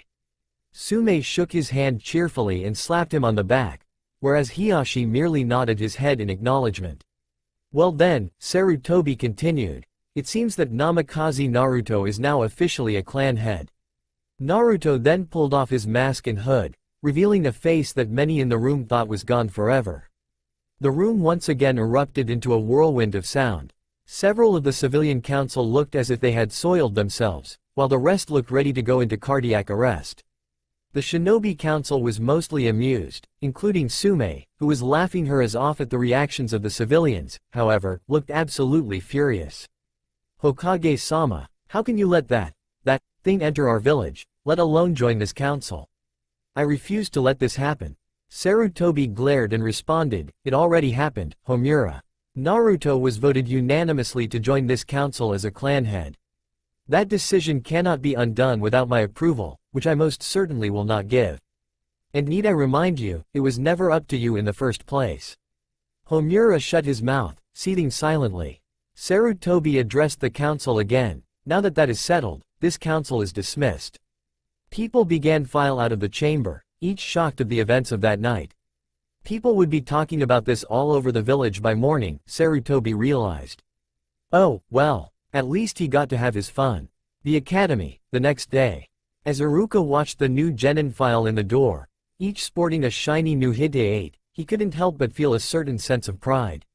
He thought about his own Hite 8, once shiny and new, but now cowered in various scratches and dents, and thought of how it was a reminder of all the things he had experienced, all the people he had met, all the battles he had fought. In a few years, these new genin would each mature into fine shinobi and fine adults. He was proud that he had been the first to help them along that path. His mind soon turned to other thoughts. News of the events in the council chamber had spread through the village like wildfire, and many could not believe the things they heard. No one could really imagine a genin, let alone someone as disliked as Naruto, being unanimously voted in as a clan head. Even more shocking for the villagers, was the news of just which clan Naruto was heard of.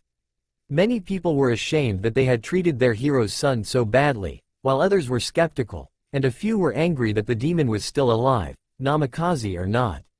The majority of people, however, vowed to try their hardest to make it up to Naruto for their inexcusable behavior. Iruka was proud that they would admit that they were wrong like that. It gave him renewed hope for the future of this village. As the last few people filed in, Naruto walked through the doorway.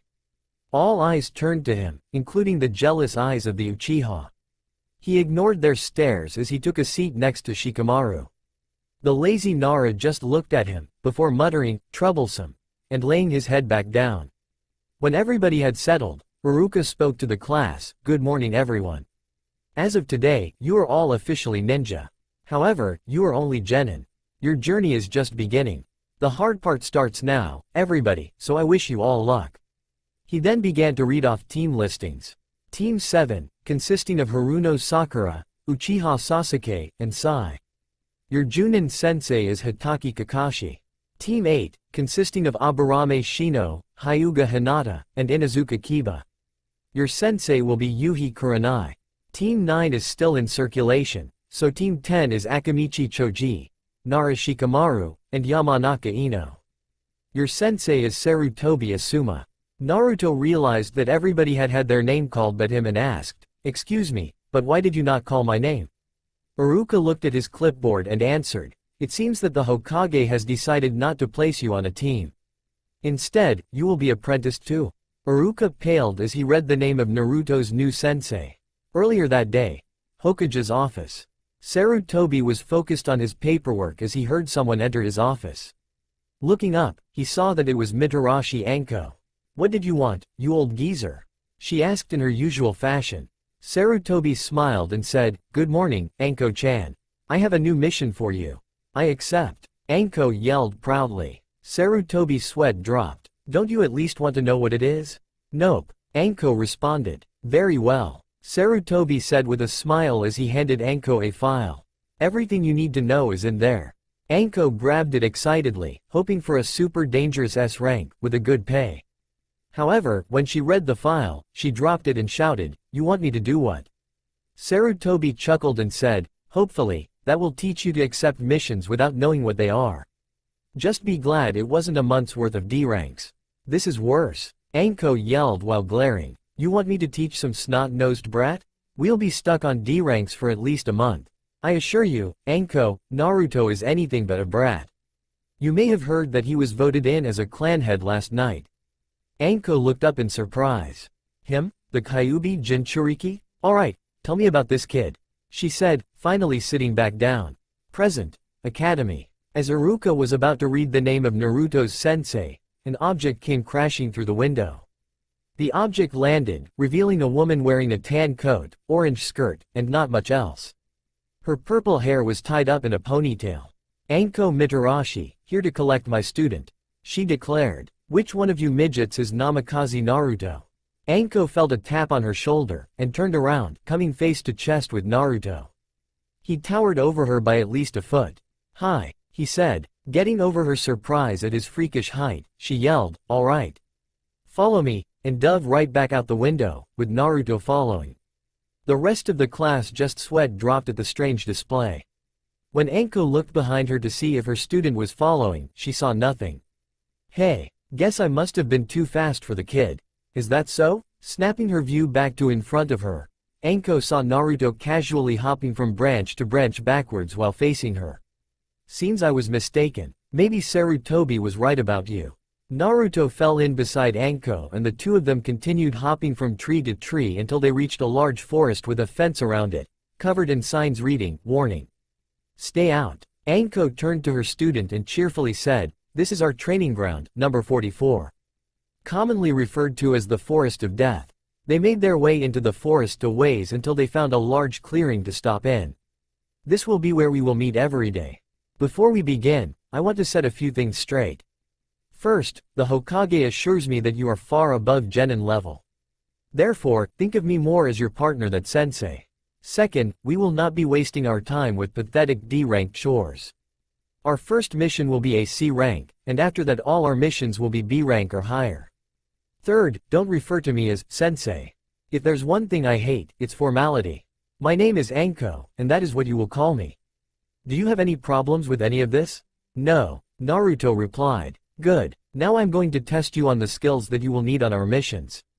I will be testing you in stealth, tracking, and combat. First, you will attempt to hide from me in the forest for 1 hour. Are you ready? Naruto nodded, and Anko closed her eyes and began to count to 10. When she opened her eyes, Naruto was nowhere to be seen, nor could she detect his chakra anywhere near. The kid's good at hiding, I'll give him that. Anko muttered as she made her way into the forest. Finally finished. Let me know what you think of putting Anko with Naruto. I know that's been done a lot, but I just felt it would go well. Plus, I didn't want to put Naruto on a team, and the only other people I had considered were Yamato, Hayate, and Yugo. When Anko heard the timer she had set go off, she let out a scream of frustration. For the last hour, her and 10 shadow clones had been combing the forest for Naruto. However, no matter how hard they searched, they were unsuccessful in locating him. To make matters worse, Naruto had somehow laid out several false trails scattered all around the forest. These on several occasions had fooled Anko, putting her in a very bad mood. When she arrived back in the clearing, her eye began to twitch at what she saw. Naruto was there, casually leaning against a tree. "Yo," he said with a casual wave. "How the hell did you hide so well?" She yelled. "I know this forest like the back of my hand. There's no way you should have been able to hide from me." In answer, Naruto's form shimmered for a moment before disappearing.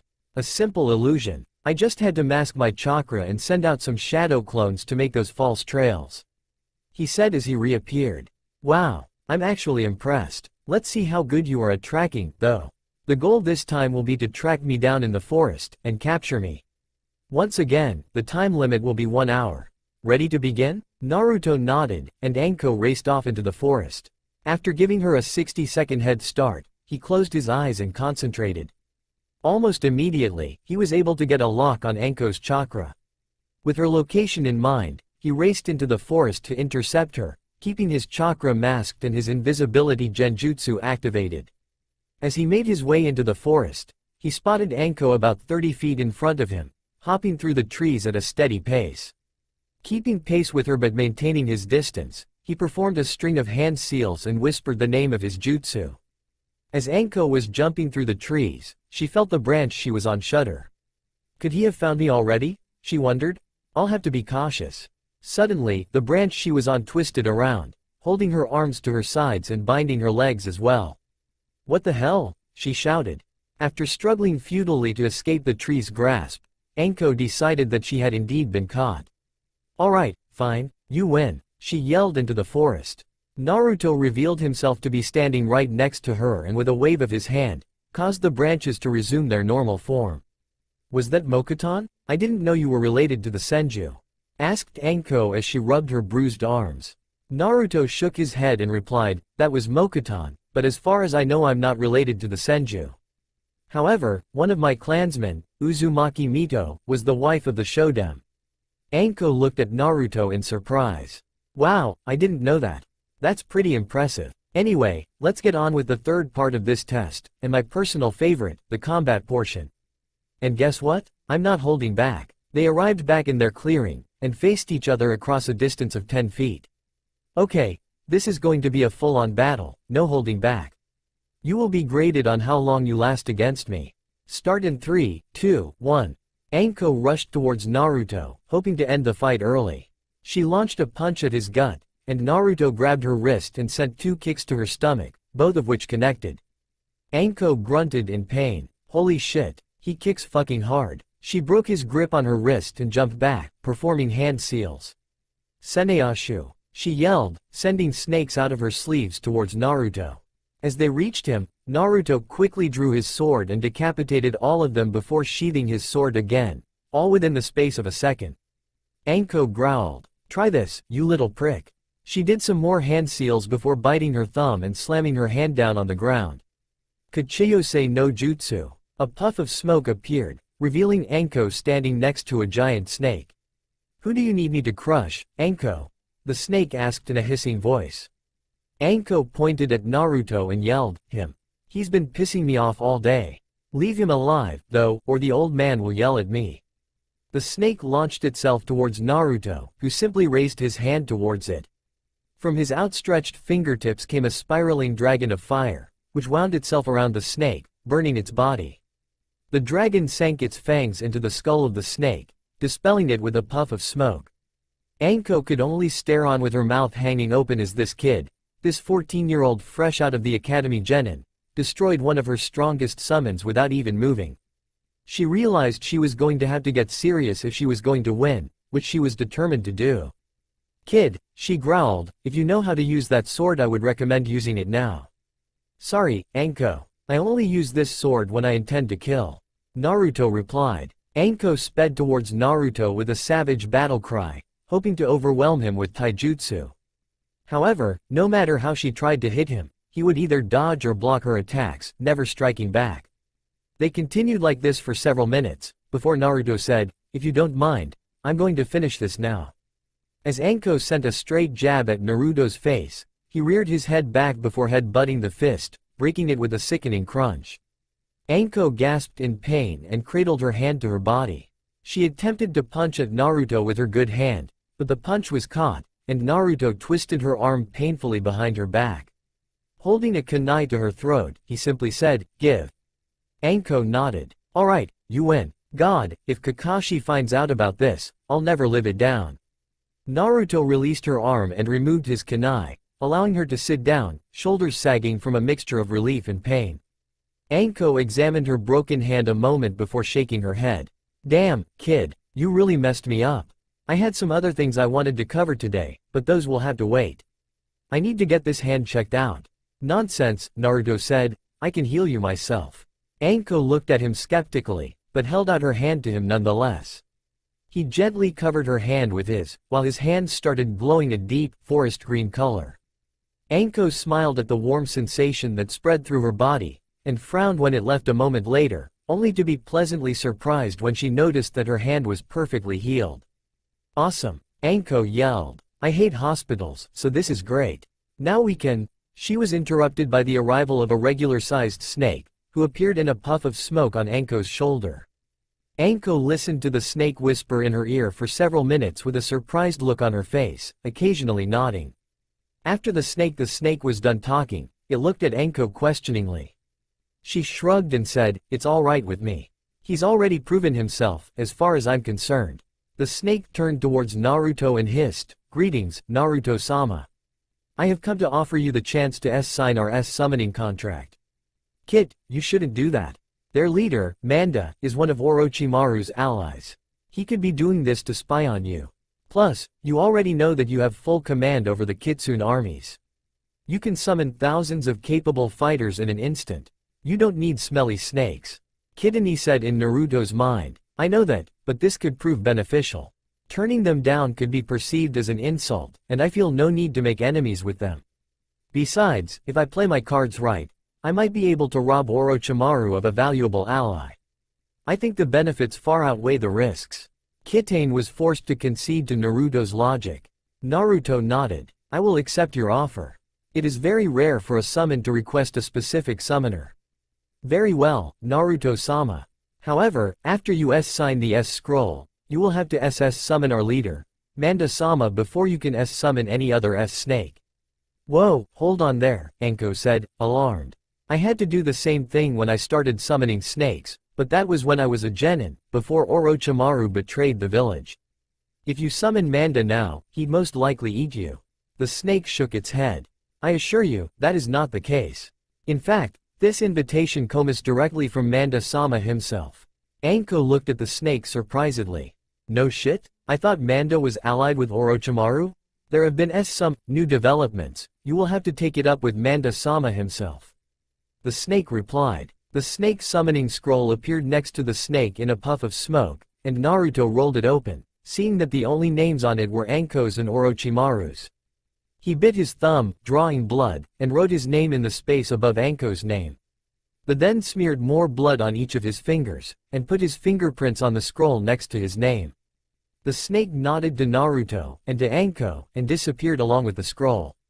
Naruto performed the necessary hand seals, bit his thumb, and slammed it on the ground.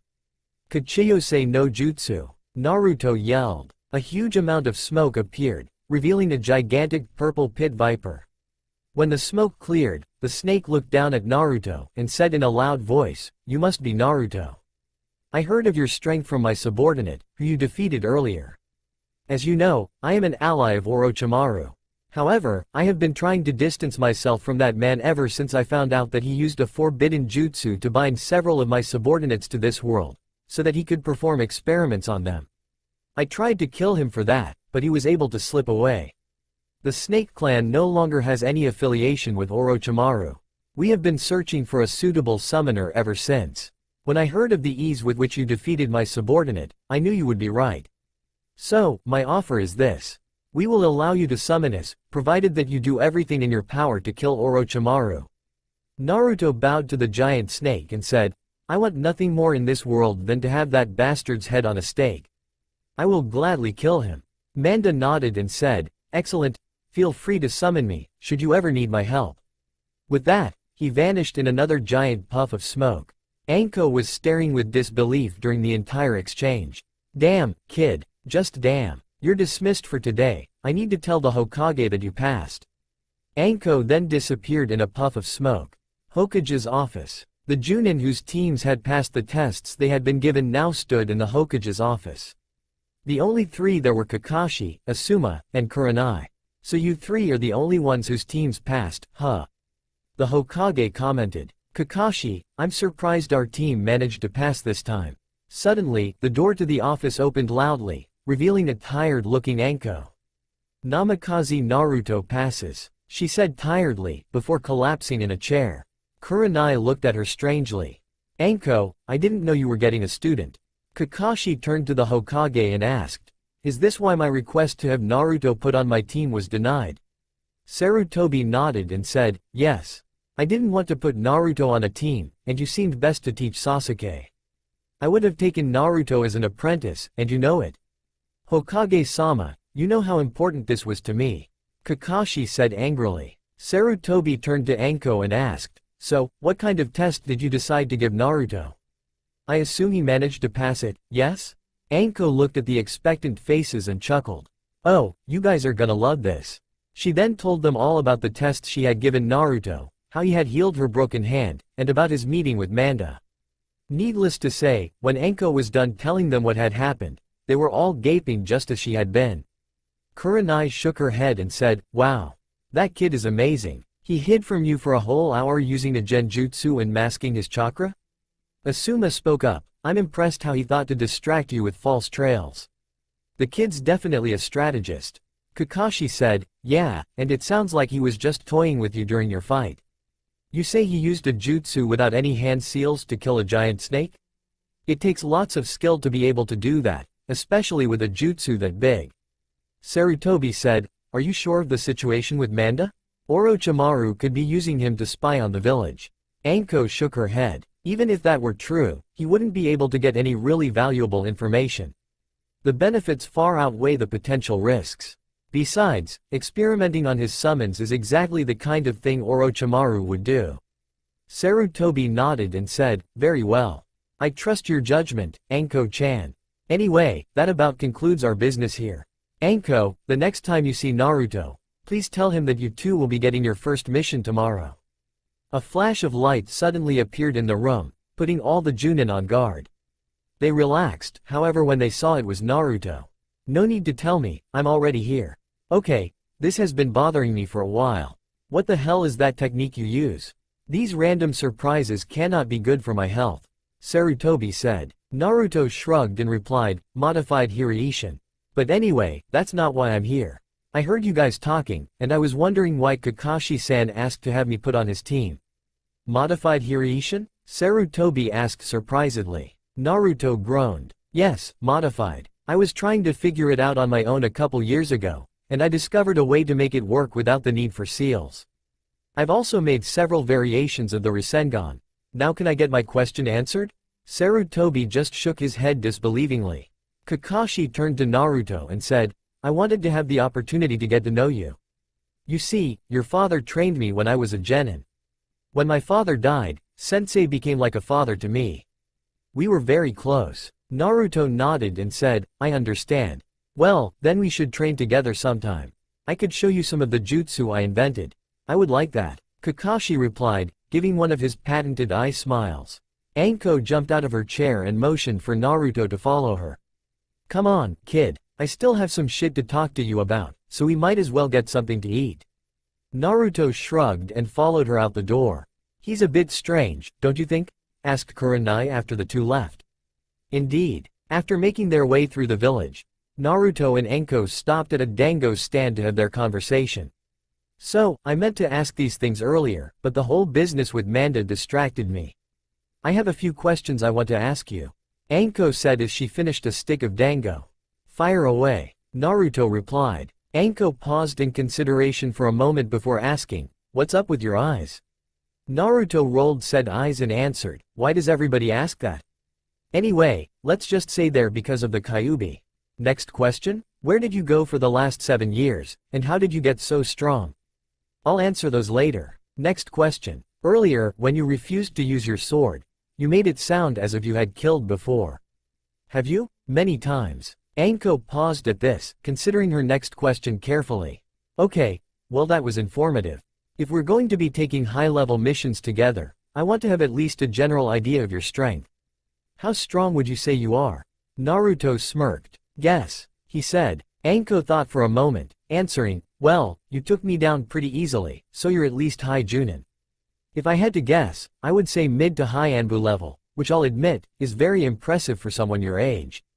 Naruto debated with himself for a moment, before deciding to tell her the truth. Well, that was a very good guess, based on the abilities that I demonstrated earlier. However, you failed to take into account the abilities that I may not have shown you. The truth is, I am far above cage level. Sure, kid, Anko laughed. I'll admit you're strong, but don't you think you're exaggerating a bit? Not at all, Naruto replied. You asked where I've been for the last 7 years? How I got so strong? I am ready to answer those questions. With that, Naruto grabbed Anko by the shoulder, and teleported them away. They reappeared in their training clearing in the Forest of Death, with Anko slightly disoriented from the unexpected trip. She turned to see Naruto removing his coat and sword, setting them on the ground and leaving him in his vest and shirt. Anko felt her cheeks tinge slightly at seeing Naruto's muscled form. Like you said, Anko, as my teammate you deserve to know the full extent of my abilities. It could hamper our teamwork, and could potentially prove fatal if one of us made a mistake. Additionally, the foundation of any good teamwork is trust. If I am constantly hiding things from you, it creates a lack of trust, and we will not be as effective as a unit. Please keep in mind that the Hokage already knows of what I am about to show you. Anko could only nod, feeling a knot of anticipation and a little fear building in her stomach. Seeing Anko's nod of confirmation, Naruto closed his eyes. Staring in fascination, Anko watched as Naruto's form shimmered for a moment before revealing something that, in all honesty, frightened her. She saw as Naruto's ears seemingly vanished off his head, being replaced by a pair of fox ears on top. She saw as 9 long tails materialized behind Naruto, one by one. The transformation complete, Anko looked into Naruto's blood-red eyes, finally recognizing them for what they were. They were the eyes of the Kyuubi. Looking into those eyes, she noticed that these were not the eyes of the enraged beast from so many years ago. There was no hate or malice anywhere in those eyes, nor could she sense any trace of the malicious aura that the Kyuubi had had around it. In fact, those eyes were almost soothing to look into. Remembering the words that Naruto had spoken before his transformation, she relaxed somewhat. Anko trusted the Hokage, and if he trusted Naruto, then that was good enough for her.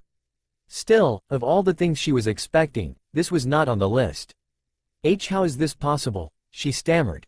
I knew you were the Kyuubi's Jinchuriki, but this is just, will you please explain to me what is going on? Naruto gave her a nod and a reassuring smile before proceeding to explain everything to Anko.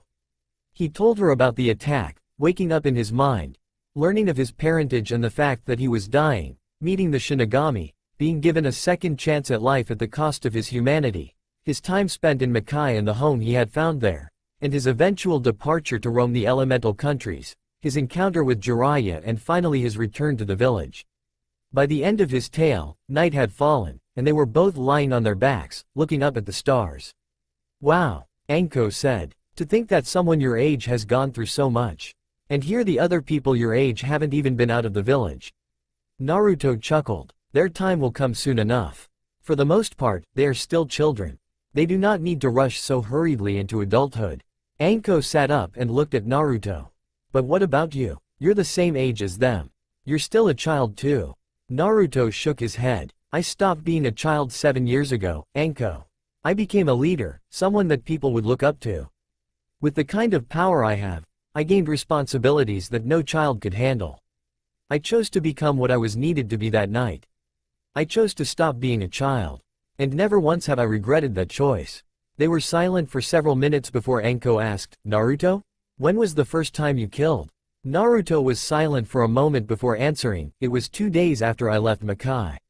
I wandered into a small village to refill my supplies, but entering I found only death. Everyone in the village had been slaughtered and left to rot in the sun. They had stacked the bodies in the center of the village, piled up like garbage.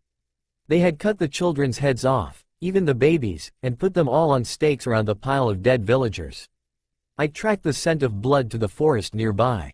When I found the camp of a large group of bandits, I knew they were responsible. One of them was holding a small child above his head, laughing as he threw the child into a pit of fire. The screams were too much, I just let myself go. When I regained consciousness, I was standing in the middle of a mile-wide crater, nothing but ash remaining of those men. After that, I returned to the village, and buried every one of the 469 people who had been murdered for the sake of entertainment. Anko stared at Naruto, shocked. That was you. People were talking about that for months. Naruto just stared ahead. I changed, after that. I promised myself, promised all of the people who had died there, that I would never let something like that happen ever again. People like those bandits, who kill only for their own pleasure, and treat others as their playthings do not deserve to live. Anko nodded. I agree. I had a somewhat similar experience when I was young.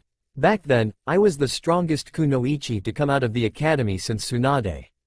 I, along with 2 others, was put on a team with the legendary Sannin, Orochimaru as our sensei. He turned us into killing made us his soldiers. He made us love him. So, when he asked me to kill my teammates, I barely hesitated. I helped him do things that I knew were wrong, and I knew I should have told someone. Yet I was so devoted to Oro-sensei, that I couldn't see that he was just using me, that he never loved me the way he made me love him. And when he was done with me, when I was of no further use to him, he put this curse mark on me, and tossed me away like trash. The Anbu found me outside the village, barely alive. They interrogated me for hours, asked me questions to which I had no answer, and so I just sat there, not speaking to anyone. Finally, I was summoned to the Hokage's office. I was sure that he was about to tell me that I was going to be executed, but then, he came around his desk and hugged me, told me that what had happened was not my fault. That I was not to blame for the crimes of my sensei. He gave me a reason to continue living. The rest of the village couldn't see what he saw, though. All they saw was my connection to Orochimaru, the traitor. I was an outcast, a pariah. They called me the snake whore, and that's all I was to them. So I swore that I would hunt down and kill my former sensei, and prove to this village that I was more than what my teacher had made me into. As Anko finished, she had tears in her eyes from reliving the memories of her past.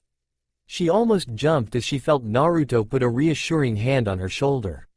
We're 2 of a kind, Anko. Orochimaru is the cause of both our problems. We will hunt him together, and we won't stop until we rip that bastard's head from his body. He said in a strong and confident voice. Anko smiled. Thank you, Naruto. Naruto smiled back at her. Anko looked at her watch, and noticed that it was past midnight. We need to get some sleep. We have our first mission tomorrow. She said. Naruto shrugged. I'm just going to sleep out here, it's a nice night, and I like having the stars above me. He rolled his coat into a pillow and laid his head down on it, stretching out on the ground. Anko shrugged, and lay down next to him. I think I'll join you. She rested her head on his chest, and closed her eyes, almost asleep already.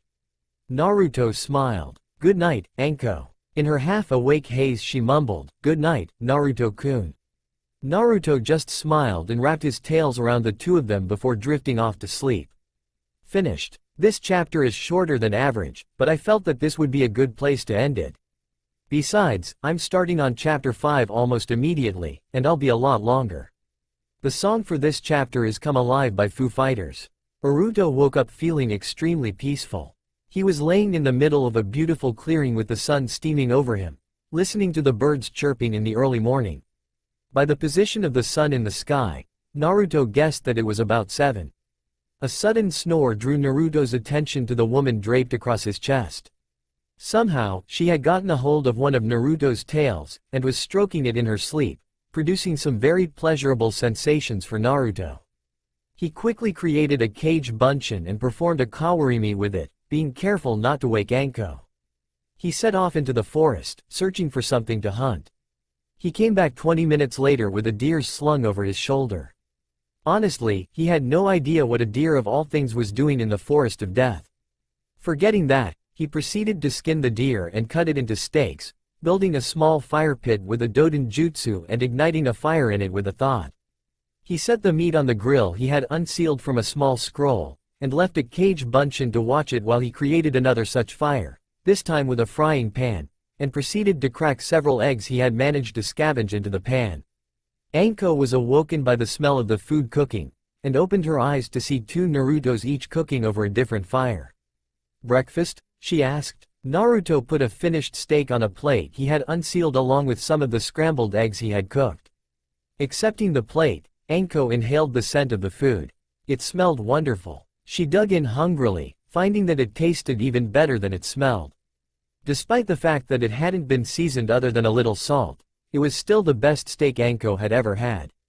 "Oh, yeah," Anko said as she finished her food. "You'll be cooking for us on missions from now on." Naruto chuckled and began eating his own plate of food. After he had finished, he washed of the dishes with a small sweetened jutsu before sealing them away again. He dispelled the fires he had created and decided to leave the leftover food there for the wildlife. By this time, it was almost 8. Anko looked at Naruto and smirked.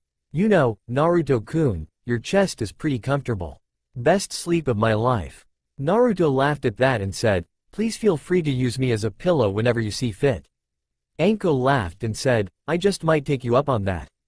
But now, we need to get our first mission." Naruto nodded, put up his illusion before teleporting the 2 of them to the mission's office. They arrived in the usual flash of light, startling the people working there. Naruto saw that Sarutobi was handing out missions today, and he and Anko went to greet him. "Hey old man," they both said at the same time. Sarutobi raised an eyebrow at their synchronization, but smiled and said, "Good morning, you two. I take it you are here to receive your first mission?" Anko nodded and said, "Yep. C rank, like we agreed on."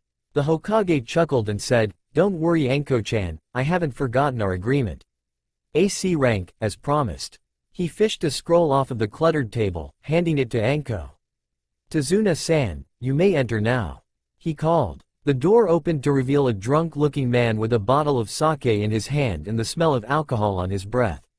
"These are my super bodyguards?" he asked drunkenly. "You sure they're enough?" Sarutobi nodded and said, "Yes, Tazuna-san. These 2 would be enough to guard you from any threat, be they bandits, or even ninja. They will be more than enough for a simple escort trip." Sarutobi addressed Naruto and Anko and said, "Your mission is simply to escort Tazuna-san back to Nami no Kuni and protect him while he finishes building his bridge. You may leave whenever you are ready." Anko nodded and turned towards Tazuna. "When will you be ready to go?" The old man answered, "Whenever you are. The sooner we leave, the better." Anko turned to Naruto. "Do you mind?" Naruto nodded and grabbed Anko and Tazuna by the shoulders, teleporting them away. They reappeared just outside the gates in a flash of light. Anko, having been ready for the transportation, was less disoriented than Tazuna, who stumbled off into the bushes to empty his stomach. Anko stared around and asked, "Can't you use that to get us all the way there?" Naruto grimaced. "I would, but as you can see, civilians tend to have somewhat adverse reactions to teleportation. We'll be going on foot." Tazuna emerged from the bushes looking slightly pale. "Yes, I think that would be best. Please, let's not do that again." The 3 of them then set off down the road that lead towards Nami no Kuni. Once they were a suitable distance from the gates, and Naruto was sure they were not being followed, Naruto released his illusion. "What the hell?" Tazuna shouted. "Why did this kid just sprout tails?" Naruto looked at Tazuna and said, "It's complicated." He continued walking without a word. Tazuna continued on, shaking his head and chalking it up to weird ninja stuff. As they made their way down the road, they passed a puddle in the middle of the road. "Honestly, how stupid do they think we are?" Naruto thought. It hasn't rained in weeks. He turned to Anko and said, "Nice weather we've been having lately, don't you think, Anko?" Seeing the puddle, Anko got the message and replied, "Yeah, it sure is." When they passed the puddle, two figures slowly began to rise out of it. Seeing their targets' backs turned, they rushed at them, hoping to catch them by surprise. However, when they reached the tallest one, hoping to take him out first, he drew his sword so fast that their eyes could not follow, and sliced their chain in half before they could wrap him in it. The two assassins glared at Naruto and rushed at him. Naruto ducked a gauntlet slash from one of them, and stabbed him in the heart, killing him. The other howled in rage and threw himself at Naruto, attacking wildly. Naruto blocked the slash, and cut the assassin's legs out from underneath him.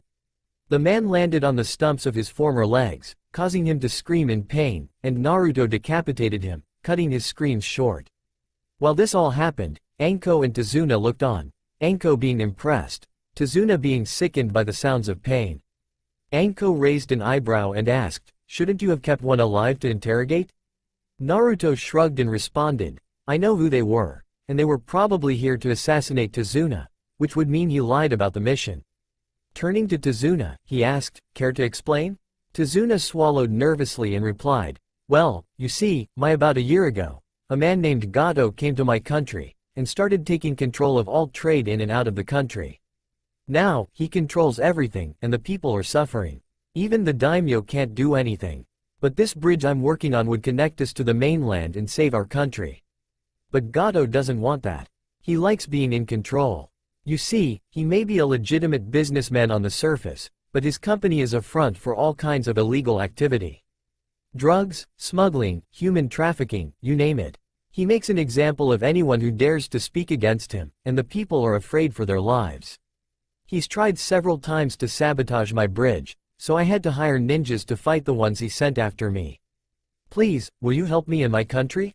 As Anko was about to say something, Naruto spoke up and said, "Sure. Just pay the full amount for the correct rank of the mission when your country gets back on its feet. I'll need to send a message to the Hokage to let him know the situation, but after that, we can be on our way." Tazuna sighed in relief, and looked at Anko. She just slumped and said, "Yeah, what he said." Naruto created a shadow clone, which disappeared in a flash of light. Anko looked at him and raised an eyebrow. "I'm sending a message to the Hokage. This way is much safer than any other form of communication, since we don't have to worry about the message being intercepted." Naruto explained. Anko grinned and said, "You're pretty smart. That's good. If you weren't already immortal, I'm sure you'd be one of the few ninja to actually retire." Naruto smiled, and went to cut the heads off of the ninja he had killed. Sealing the heads in scrolls, he handed them to Anko, saying, "Here. Gozu and Maizu, known as the Demon Brothers, B-ranked missing nin of Kirigakure. You can collect the bounties when we get back to Konoha. I'd take them myself, but I don't really need the money." Anko accepted the scrolls. Thanks, I guess," she replied. After several more hours of walking, they reached the boat that would be taking them to the mainland. They made their way on slowly to the island that was Nami no Kuni, rowing instead of using the boat's engine so as to not draw attention to themselves. After some time, they finally made it to shore, stepping off the boat and thanking the man who had taken them there. After walking down the road about half an hour, their vision started to be obscured by fog. As they neared a small lake ahead, Naruto suddenly threw a kunai into the bushes. However, everybody relaxed when they saw a small white rabbit run out of the bushes. Naruto narrowed his eyes. This time of year, the rabbit's fur should have been darker. He realized what was happening before quickly turning to block a flurry of senbon from behind them. At the same time, he heard a whistling in the air. He quickly threw himself in front of Tazuna, shoving him and Anko down, as a large zanbatu flew through the air at them. Recognizing the blade, Naruto's eyes widened as he raised his hand and caught the sword by the handle in mid-spin. Leaning on the 7.5-foot sword, Naruto yelled out into the fog, "Zabuza! Get your ass out here! And bring Haku!" He heard a faint gasp of surprise from somewhere in the trees behind him. As two people appeared out of the mist in front of him, the taller one, a shirtless man with bandages over his mouth, asked, "Who the hell are you? And how do you know who Haku is?" Naruto laughed sinisterly and pulled back his hood, revealing his face and ears. Smiling, he said, "Hey Zabuza, Haku-chan, how's it going?" Naruto was suddenly tackled glomped by the shorter figure called Haku. "Naruto-sensei. It's been so long." After he got up, the man called Zabuza greeted him with a hug and a slap on the back. "Damn, kid, you got taller. Picked up a sword, too. We'll have to spar later." Naruto laughed and said, "Definitely. It's great to see you guys." Anko and Tazuna just stared on, utterly confused. They had just suddenly been attacked by two random ninja, who Naruto was apparently best friends with. Anko spoke up, "Will somebody please tell me what the hell is going on here?" Naruto turned to Anko and replied, "These are my friends, Momochi Zabuza, and his adopted daughter, student, Haku. I met them a few years ago on my travels." Anko stared in shock. "Momochi Zabuza? The demon of the mist? The famous A-rank missing nin? How the hell did you meet him?" Naruto explained, "Well, a few years ago, I was in Mizu no Kuni, and I saw these two being chased by Hunter Nin. So, I decided to help them out. After I got rid of them, Haku told me that she had a rare bloodline, Hyoden. Since she was still trying to learn how to use it, and since I can use it as well, I stuck around for a few months to help train her, and after a while, we all became close friends. Eventually, however, they had to leave the country, and I had to go finish my business elsewhere. This is our first time seeing each other since then, though." Anko shook her head and snorted. "I suppose by now I should stop being surprised by anything you do." Naruto chuckled and turned back to Zabuza. "So I take it you guys were the ones hired to kill Tazuna?" Tazuna paled at this. Zabuza just waved him off, saying, "Bah, screw that. That bastard Gato was never planning on paying us anyway. I could smell his treachery from a mile away." Naruto smiled and said, "Great. I was planning on killing him while we were here anyway." Everybody laughed, and they all continued down the road to Tazuna's house, chatting amongst themselves. Anko turned to Zabuza and asked, "So, why'd you leave Kiri, anyway?" Zabuza answered, "Failed coup against the Yondaime Mizukage. That bastard is a total sociopath." "Well, was, anyway."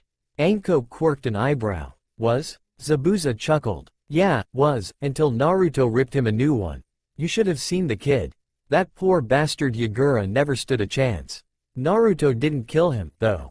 Nah, from what I saw, he just grabbed the bastard by the head, and they both went into some kind of trance." Naruto said he was speaking to the demon inside Yagura. Not many knew this, but Yagura was the Jinchuriki of the Sanbi. Of course Naruto, being the Kyuubi and whatnot, is the Sanbi's superior, so it had no choice but to obey him.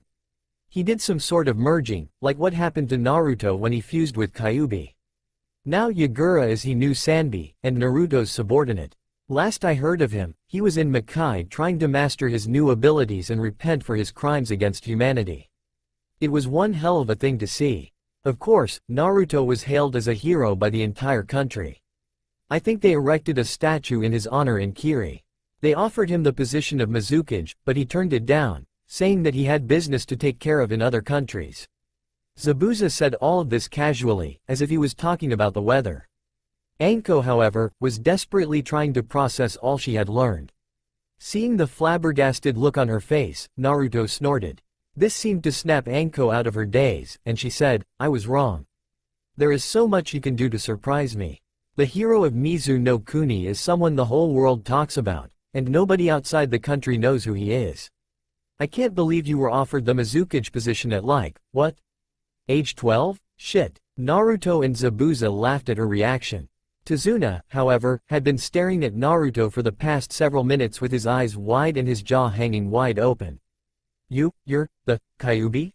he asked weakly. Naruto just turned to him and said, "Count the tails, bub." Tazuna's eyes rolled back in his head and he fainted on the spot. Naruto stepped back from him. "I'm not carrying him," he said. Zabuza shook his head. "Me either. Definitely not me," Anko said. They all turned to stare at Haku. "What?" she said. "Don't look at me." They just kept staring. Luckily, Tazuna chose that moment to wake up. He opened his eyes blearily, mumbling, "What the hell just happened?" "I could have sworn I saw." He trailed off as he saw Naruto standing above him with a huge grin on his face, poking him in the stomach with a long red tail. "Hey, old geezer, you ready to go?" "Oh hey, guys," Tazuna fainted again. Chuckling to himself, Naruto woke Tazuna with a small sweetened jutsu to the face.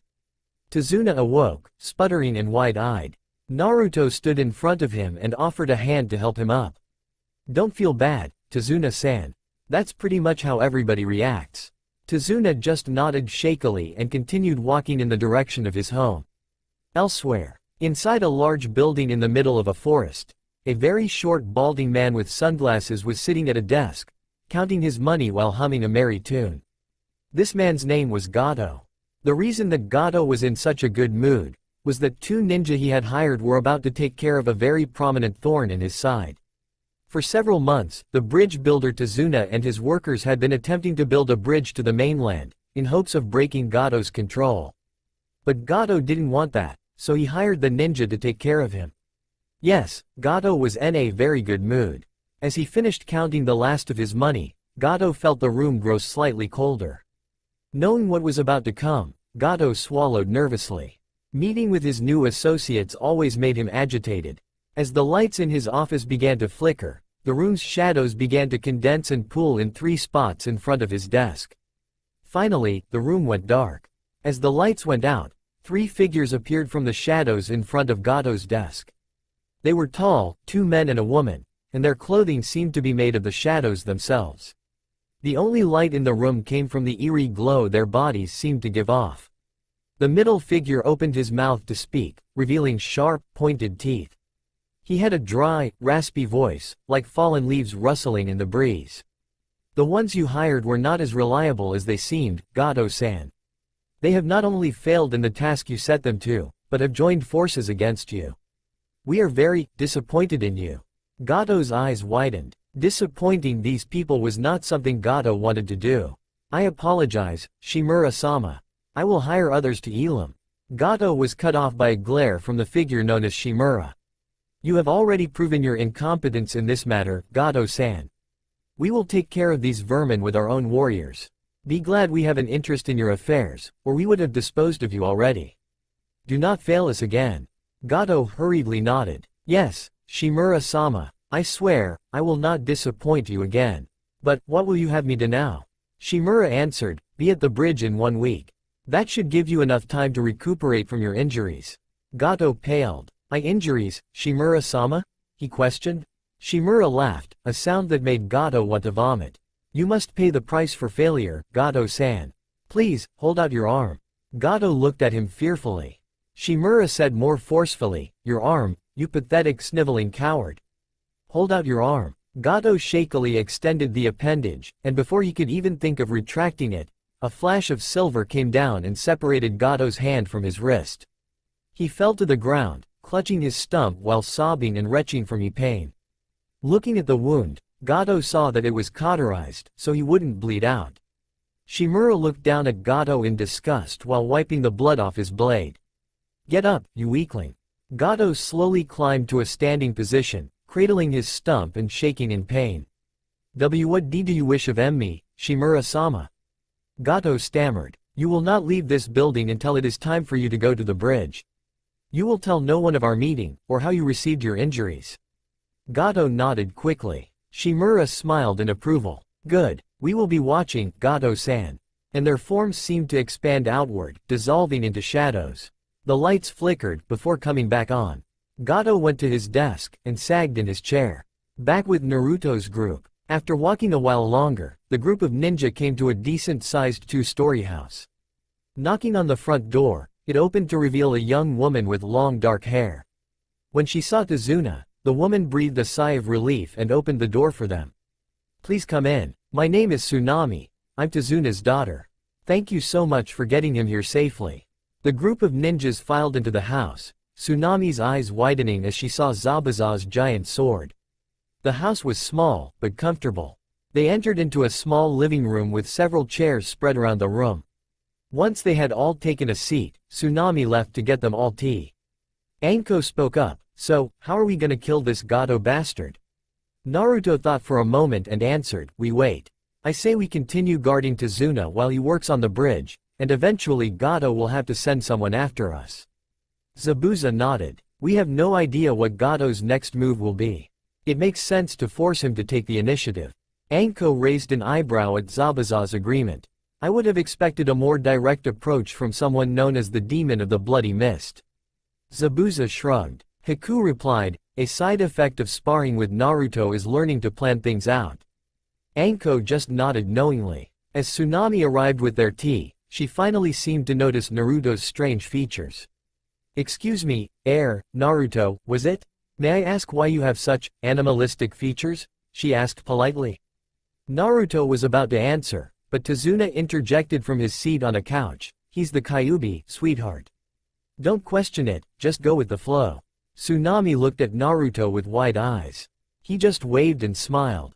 After Tsunami left the room again, Tazuna spoke up, so, I'll just be working on the bridge like normal, while you guys wait for Gato to send someone after me? Everybody nodded. Yeah, that about sums it up. Zabuza said. Tazuna shrugged. What the hell? Sounds like a plan. He took a swig of his bottle of sake. Naruto turned to Zabuza and Haku. Hey, we've still got a few hours of daylight left. What do you say we go see how much stronger you guys have gotten? Zabuza grinned. I thought you'd never ask. The three of them left the house to find a sparring area while an interested Anko and Tazuna followed them to see the spar. Unbeknownst to them, however, they were followed by a child wearing overalls and a bucket hat. Once they were a suitable distance away from the house, Naruto stopped in the middle of a semi-open patch of forest with a stream running through it. He took off his coat and sword, and set them aside. Okay, he said, Haku first. I want to see how you've progressed with your Hyoden. To make it fair, I will only be defending. Zabuza, if you would referee. Zabuza stood in between the two fighters, his arm held in the air. On the count of 3, okay? 1, 2, 3, begin. He yelled as he brought his arm down in a chopping motion and quickly got out of the way. Haku jumped back a ways while performing hand seals. She yelled out, Dragon Claw, Hyoden. 2 mini cyclones rose up out of the stream, forming around Haku's hands and freezing, turning Haku's arms from the elbow down into wicked dragon claws. Naruto raised his eyebrows. Getting right to the good stuff. Haku-chan, he quipped. Fine, I'll let you get a free hit in. He stood still in the middle of the clearing, arms held out at his sides. Haku gave a fierce battle cry before rushing at Naruto, plunging her arm directly into his solar plexus, her arm entering his body to her elbow. Anko gasped in horror, afraid that her new teammate had just been killed. She was confused, however, by the sound of laughter. It was coming from Naruto. Damn, Haku-chan, you've really been practicing. Unfortunately, that will be the only hit you land on me. He grabbed Haku's wrist, pulling her claw arm out of his body. Anko watched, entranced as the wound healed as the claw was leaving his chest.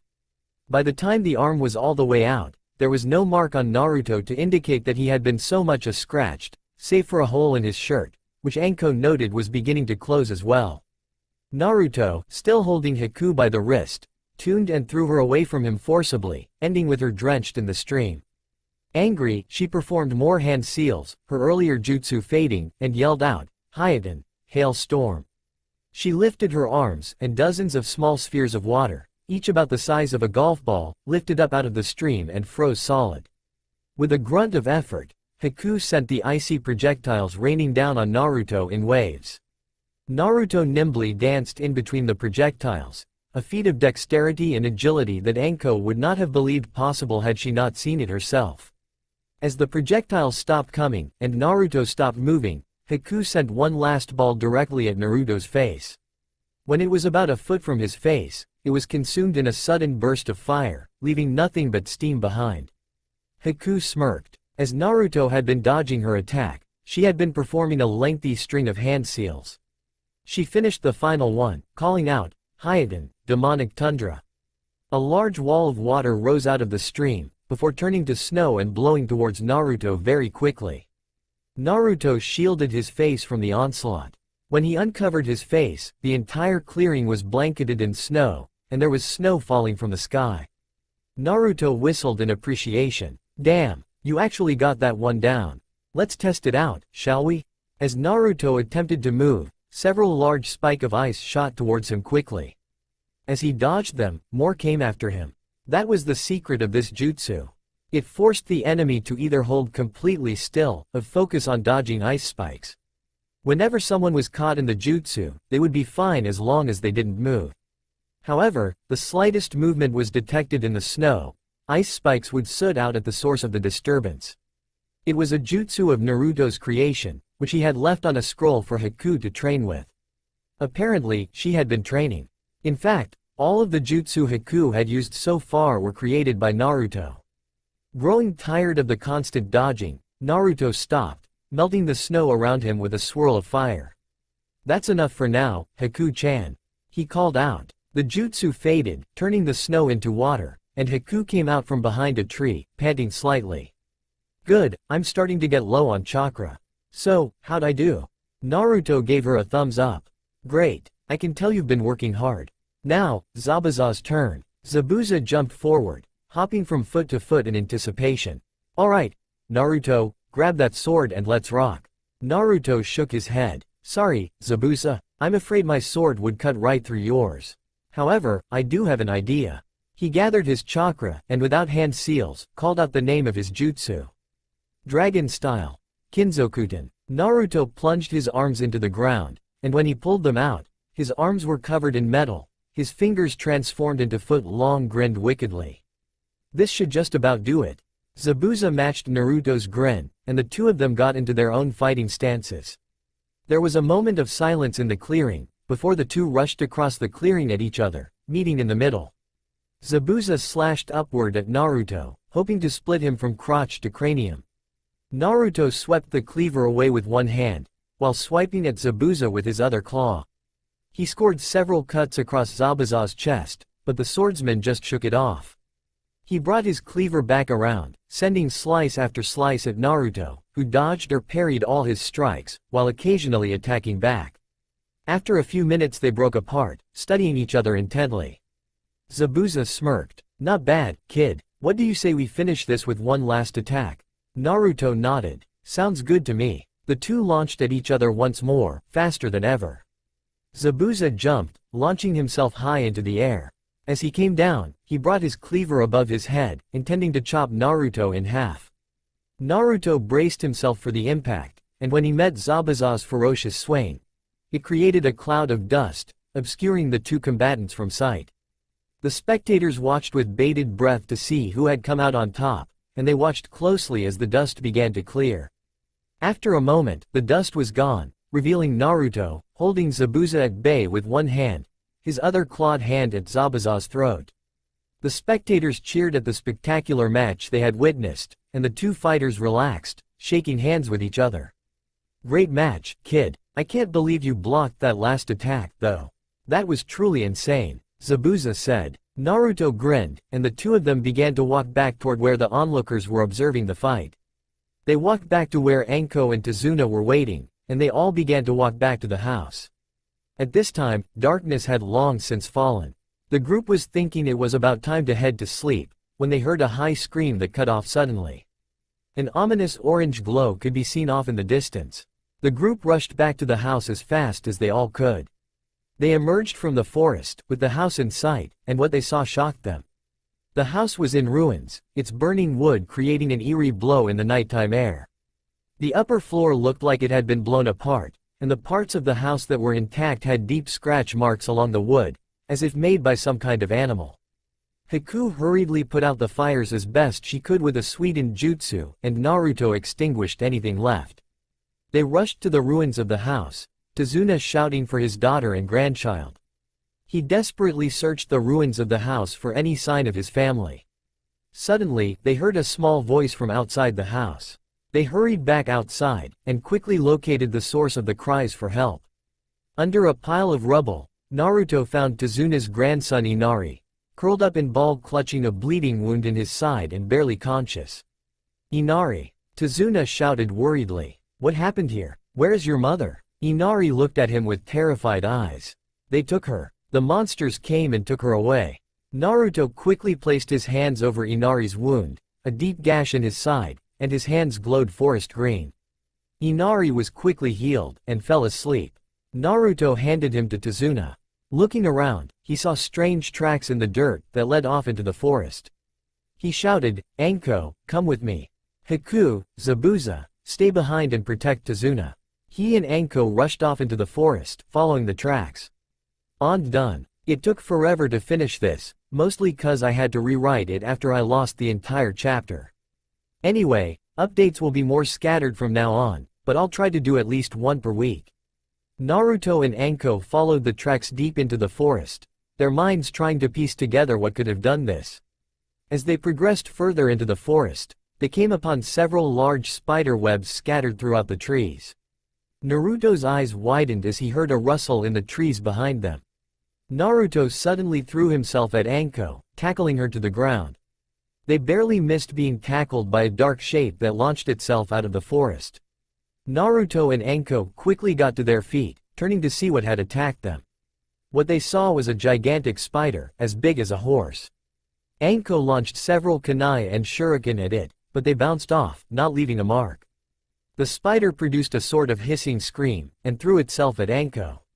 She jumped back, preparing to make hand seals, when she tripped on a root and fell backwards. Defenseless, she closed her eyes as the spider pounced on her. She was surprised when she felt no pain. She opened her eyes to see Naruto in front of her, his sword through the spider's face. The faint glow given off by the sword's blade allowed Anko to see the dark look on Naruto's face.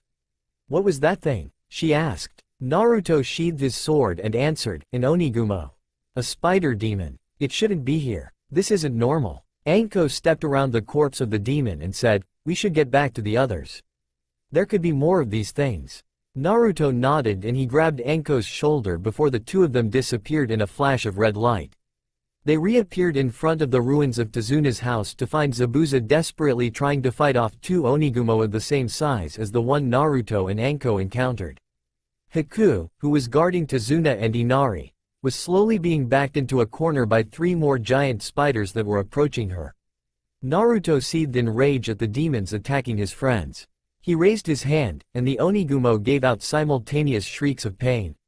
"Enough!" he shouted in a demonic tone. He clenched his fist, and all 5 spiders exploded in a shower of ash and fiery sparks.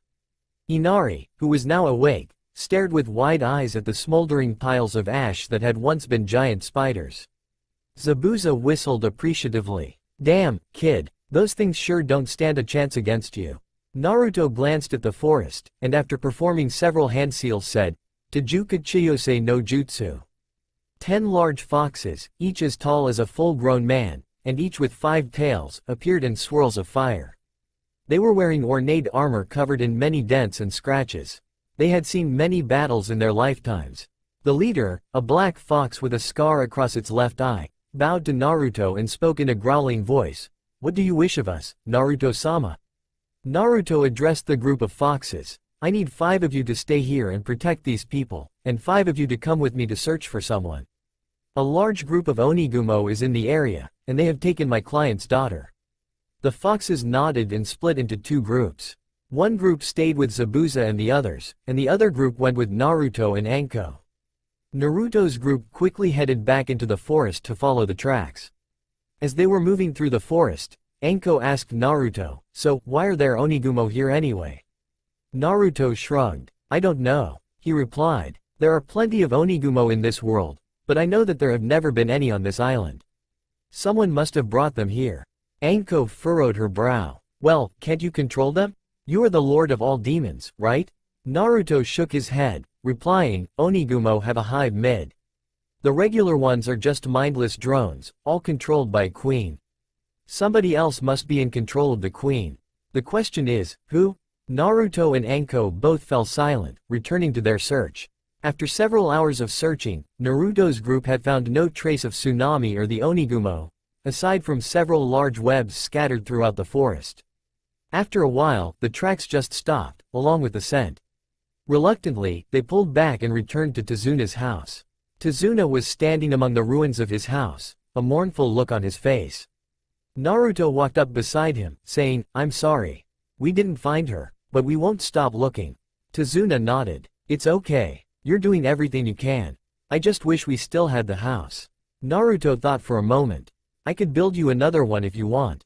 It wouldn't take long." Tazuna looked over at him. "That would be great, if it's not too much trouble. The last thing we need right now is to be homeless." Naruto nodded, performing a few hand seals. He slapped his hand on the ground, and large pieces of wood began to shoot from the ground, interlocking with each other and forming into a house. The others all watched in fascination as this process took place, until it stopped a few minutes later. Finally, the process halted, and Naruto drew a small scroll from his coat, unsealing the contents to reveal a small paintbrush and ink jar. He walked up to the house, and began to ink a complicated seal on the wall. When he was done, it glowed for a moment before vanishing. "What was that?" Tazuna asked. Naruto replied, "A fireproofing seal. You wouldn't want your house to burn down again, right? The house itself is fireproof, but any furniture or other things you put in it won't be. Also, since I created the wood with my Yuki, it's stronger than normal, about as strong as most metals." Tazuna whistled looking at the new house. It was 2 stories, same as the old one, but was much larger and better looking, with an intricate pattern worked into the wood. "Wow," Tazuna said, "it looks a lot better. I'll have to get some new furniture, though. Everything was burned to cinders in the fire." Naruto nodded. "First, we have to focus on finding Tsunami." Tazuna looked down. "Yeah, as soon as possible. I don't even want to think of what could have happened to her." Naruto thanked his foxes for their help, dismissing them. They bowed to him one last time before vanishing in swirls of fire. Tazuna and Inari walked inside their new house, and the group of ninjas stayed outside to keep watch. They took turns alternating watch shifts for a few hours, before they suddenly heard a scream of pain coming from inside the house. They quickly got up and ran inside, running up the stairs and bursting into a room to see Tazuna holding down Inari, who was thrashing about and yelling in pain. Naruto performed a few hand seals and touched Inari on the forehead. The boy quit thrashing and fell still, occasionally giving off a slight shudder.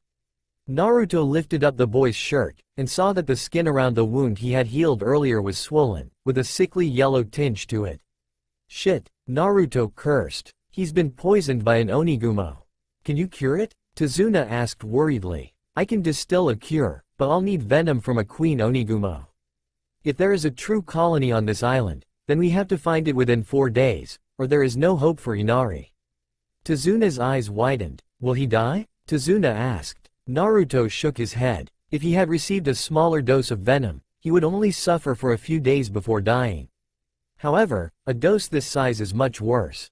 If we don't get him a cure, then he'll eventually transform into a cross between a human and an Onigumo.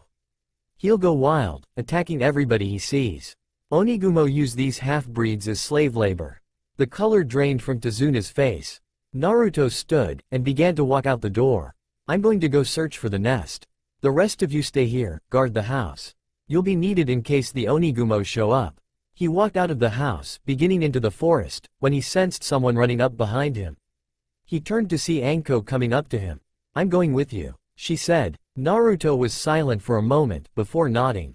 The two began to run into the forest, in search of the Onigumo nest. They ran through the forest, soon finding themselves at the place they were first attacked. Naruto gave the signal to stop, and he and Anko stopped in the trees, looking out into the clearing. There was a spider, slightly smaller than the ones they had seen so far, only about a foot tall, hurrying about the clearing, stopping in different areas, and then moving on. While the larger ones were black-colored, this one was a phosphorescent green color, and its 8 eyes were electric blue, with slitted black irises. It had a scorpion's tail attached to its rear, and its mandibles were dripping a clear liquid that was likely venom. It was a very chilling sight. It stopped for a moment, at the edge of the clearing nearest Naruto and Anko. The ninja held their breath. Suddenly, the spider turned and looked directly at them, its body starting to vibrate quickly. "It's going to signal the others," Naruto yelled. Anko quickly threw a kunai at the spider, which stuck in one of its legs. It screeched, running off quickly. Naruto ran after it, yelling, "Follow it. It'll return back to the nest." The two ninja ran after the spider, following the trail of glowing green blood through the forest. The webs around them grew larger and more numerous as they progressed, but they were not attacked by anything. Eventually, they came to a large clearing in the forest, with a large fallen tree in the center. The entire clearing, including the surrounding trees, was covered in a glowing green substance, similar to the color of the spider they had followed. Anko was about to run to the stump in the center, but was stopped by Naruto. "Stop," This is wax, created by a special breed of onigumo like the one we followed here. They cover their nests in it, as a defense. When the wax is broken, it alerts the spiders, known as keepers, and they swarm the source of the disturbance, injecting their paralyzing toxin into the victim so it can't move. Then, they cover the victim in the wax, spinning more and more, until they're covered in it. And then the wax digests them, and the keepers eat the wax. Then they spin more wax, and the cycle repeats. Anko's eyes widened, and she looked closely at the wax, peering into it to see the decomposing body of a crow trapped beneath the surface, eyes glassy. "How do we get across?" she asked. "A distraction," Naruto replied. "The keepers see heat, so we need to lure them away. After that, we need to get across the wax without breaking it. Should be simple enough. I can take care of the fire." Anko nodded, taking a breath, and they retreated to the tree line, and Naruto waved his hand, a fire appearing on the wax on the opposite side of the clearing. Suddenly, the forest was filled with the sounds of screeching, and dozens of the small glowing keepers appeared out of the trees, rushing to the fire. Naruto and Anko took their chance, jumping down from the trees and standing in front of the wax. That should keep them busy for at least 10 minutes. It's only about 100 feet to the stump, so if we take it slow, we should be able to make it. "You go first." Anko nodded, removing her shinobi sandals and stepping out onto the wax. It had a cold feeling, and was slightly sticky. She shuddered, placing one foot after the other, carefully trying not to break the wax. Naruto soon followed her, removing his boots and moving at a slow pace. He had to use wind manipulation to decrease his body weight though, otherwise he would have instantly cracked the wax. When they were nearly there, Naruto heard a screeching that he recognized as the signal to return to the wax. Anko was right next to him, and the two began hurrying as quick as they could. Finally, they reached the tree stump, which was hollow on the inside, and had a tunnel leading underground inside it. Naruto jumped down into the tunnel, sliding down a good 20 feet before landing in a crouch in the darkness. He heard Anko land next to him, and whispered, "Stay close. We don't want to be detected, not in here. No light, and stay quiet." They progressed into a maze of tunnels, Naruto's night vision guiding him through the darkness. As they walked on, the tunnels became wider and taller, and went from softer dirt to hard rock, leading downhill more and more. Suddenly, Naruto stopped, pressing himself and Anko against a wall. A very large spider, at least 12 feet tall, lumbered through a tunnel intersecting the one they were in, stopping for a moment and looking around before continuing on its way. Anko let out a slight breath, and they continued moving. After what felt like an hour, they entered into a gigantic round cavern, many other tunnel entrances across the walls. The cavern was illuminated by what looked like balls of the keeper's wax hanging from the ceiling. In the center was a large dome of the glowing wax. Naruto pointed at it. "That's where we'll find the queen." He cloaked himself and Anko as best as he could, using his hyogen to coat them in a layer of frost before making them invisible. They made their way down to the dome of wax, which had several openings. They entered, and Anko was surprised by what she saw. Against one wall was the unconscious form of Tsunami, her skin pale and sweaty. In the middle of the dome, with its back turned to them, was a human-looking figure in a black cloak. "I sense your presence," the figure said suddenly. "Reveal yourselves, mortals." Naruto revealed himself, saying, "I am no mortal. I am the Kyuubi no Kitsune, and I am your rightful ruler. Now, what are you doing on this island?" The figure let out a hissing, raspy laugh. "Fool, we do not answer to you. We answer only to our true masters. Nothing you do here can stop what we have set in motion." The figure turned, revealing its face. It was humanoid in shape, but that was as far as the resemblance went. Its two eyes were glowing pools of vile green, surrounded by the chitinous glossy black exoskeleton. It threw off its cloak, revealing the rest of its body. It had 8 limbs, but walked upright, supporting itself on 2 legs. Each of its limbs ended in 4 long spindly finger-like appendages, which ended in claws. Its body was all the same glossy black, except for a glowing green spot on the torso. It had a scorpion tail, similar to the keeper's. It hissed, revealing a mouth of fangs. Anko drew a kunai, rushing at it, but the creature was too fast, swatting her hand aside and shoving her backwards forcefully, causing her to slam against the wall of the dome. The creature was about to finish Anko when Naruto drew his sword. The creature laughed again. Killing me will not save them. This world will fall, one way or another. Our masters will see to it. Naruto narrowed his eyes. What are you talking about? He asked. You will know in time. The queen responded. It hissed, launching at Naruto. He swung his sword, cutting the creature in half as it charged. He pumped extra energy into the blade, making it even hotter, so the wound was cauterized, leaving the queen alive. Naruto walked up to it quickly, knowing that more spiders would come, attracted to the screams of pain. He forced its mouth open, holding a small vial underneath one of its fangs as he squeezed some venom out. When the vial was full, he sealed it, putting it away inside his coat. He drew his sword again, cutting the queen's head off and silencing it once and for all. He set the body aflame, burning it to cinders. Naruto walked over to the unconscious form of Tsunami, checking her over quickly. He was relieved to see that she had not been bitten, as he had only been able to collect enough venom for one person. He scooped her up, placing her over his shoulder, and helped up Anko, who was a little wobbly. They made their way out of the cavern, dozens of large Onigumo heading after them. Naruto ran, carrying Tsunami as Anko followed after. They reached the tunnel, and Naruto turned back, creating a huge ball of fire in the center of the cavern. It slowly began to get smaller and smaller. Naruto turned back, running through the tunnels. They ran as fast as they could, foregoing stealth in favor of a quick escape. After about 10 minutes they could see the end of the tunnel and the exit. The spiders were right on their tail, however. Naruto jumped up the tunnel leading to the surface, landing above ground. He waited as Anko emerged, taking hold of his hand to pull herself up. However, as she was about to exit the hole, she felt herself tugged backwards, a spider attempting to pull her back down. Naruto sent a blast of fire at it, making it let go and retreat. He pulled Anko up, carrying her as he ran across the wax, not caring about it. Meanwhile, in the cavern, the huge ball of fire stopped shrinking, and was released. It exploded violently, filling the cavern with fire, which spilled out into the tunnels, destroying every spider still in there. Finally, it raced back up the entrance, incinerating the spiders trying to get out, and sending a huge jet of fire into the sky. The wax was ignited, burning intensely.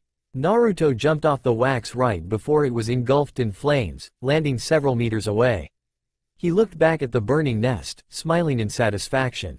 He began running through the forest as quickly as he could, destroying webs as he went along. Eventually, he exited the forest, and made his way back to the others.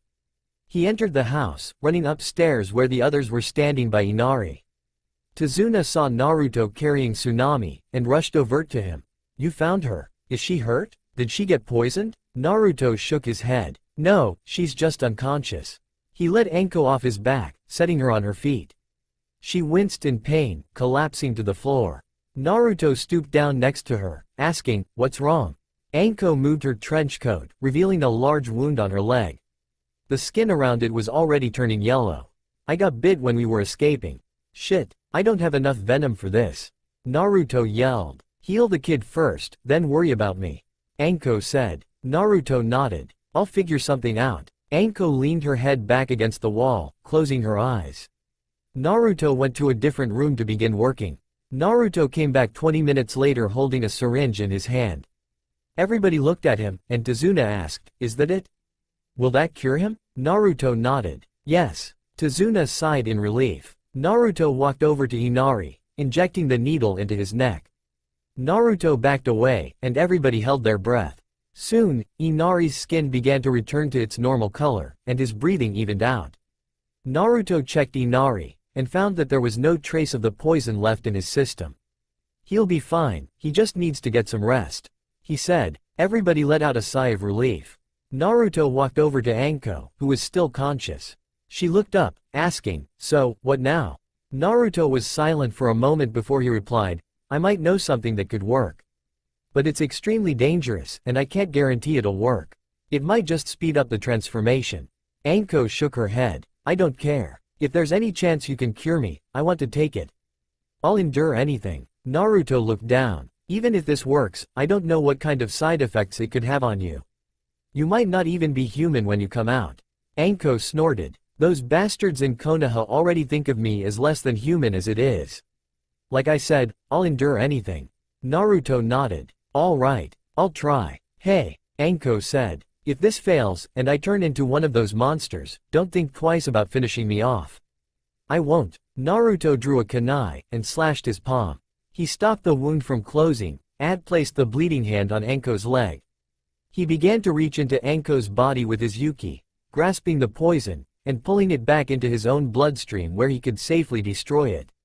In some places, the poison had already affected Anko's body, and the best Naruto could do was prevent it from spreading further. After about an hour, Naruto had drawn the last of the poison out of Anko's body. He withdrew his hand from Anko's leg, and allowed the cut on his palm to heal. He looked down, seeing that Anko had passed out. He covered her with a blanket, healing the wound on her leg. They'll both be fine with a bit of rest, Naruto said. Tazuna nodded, and they all left the room. As Naruto walked out the door, he cast one last look back towards Anko. That's all for now. If you want to see next part, then please like this video and subscribe my channel. Thank you.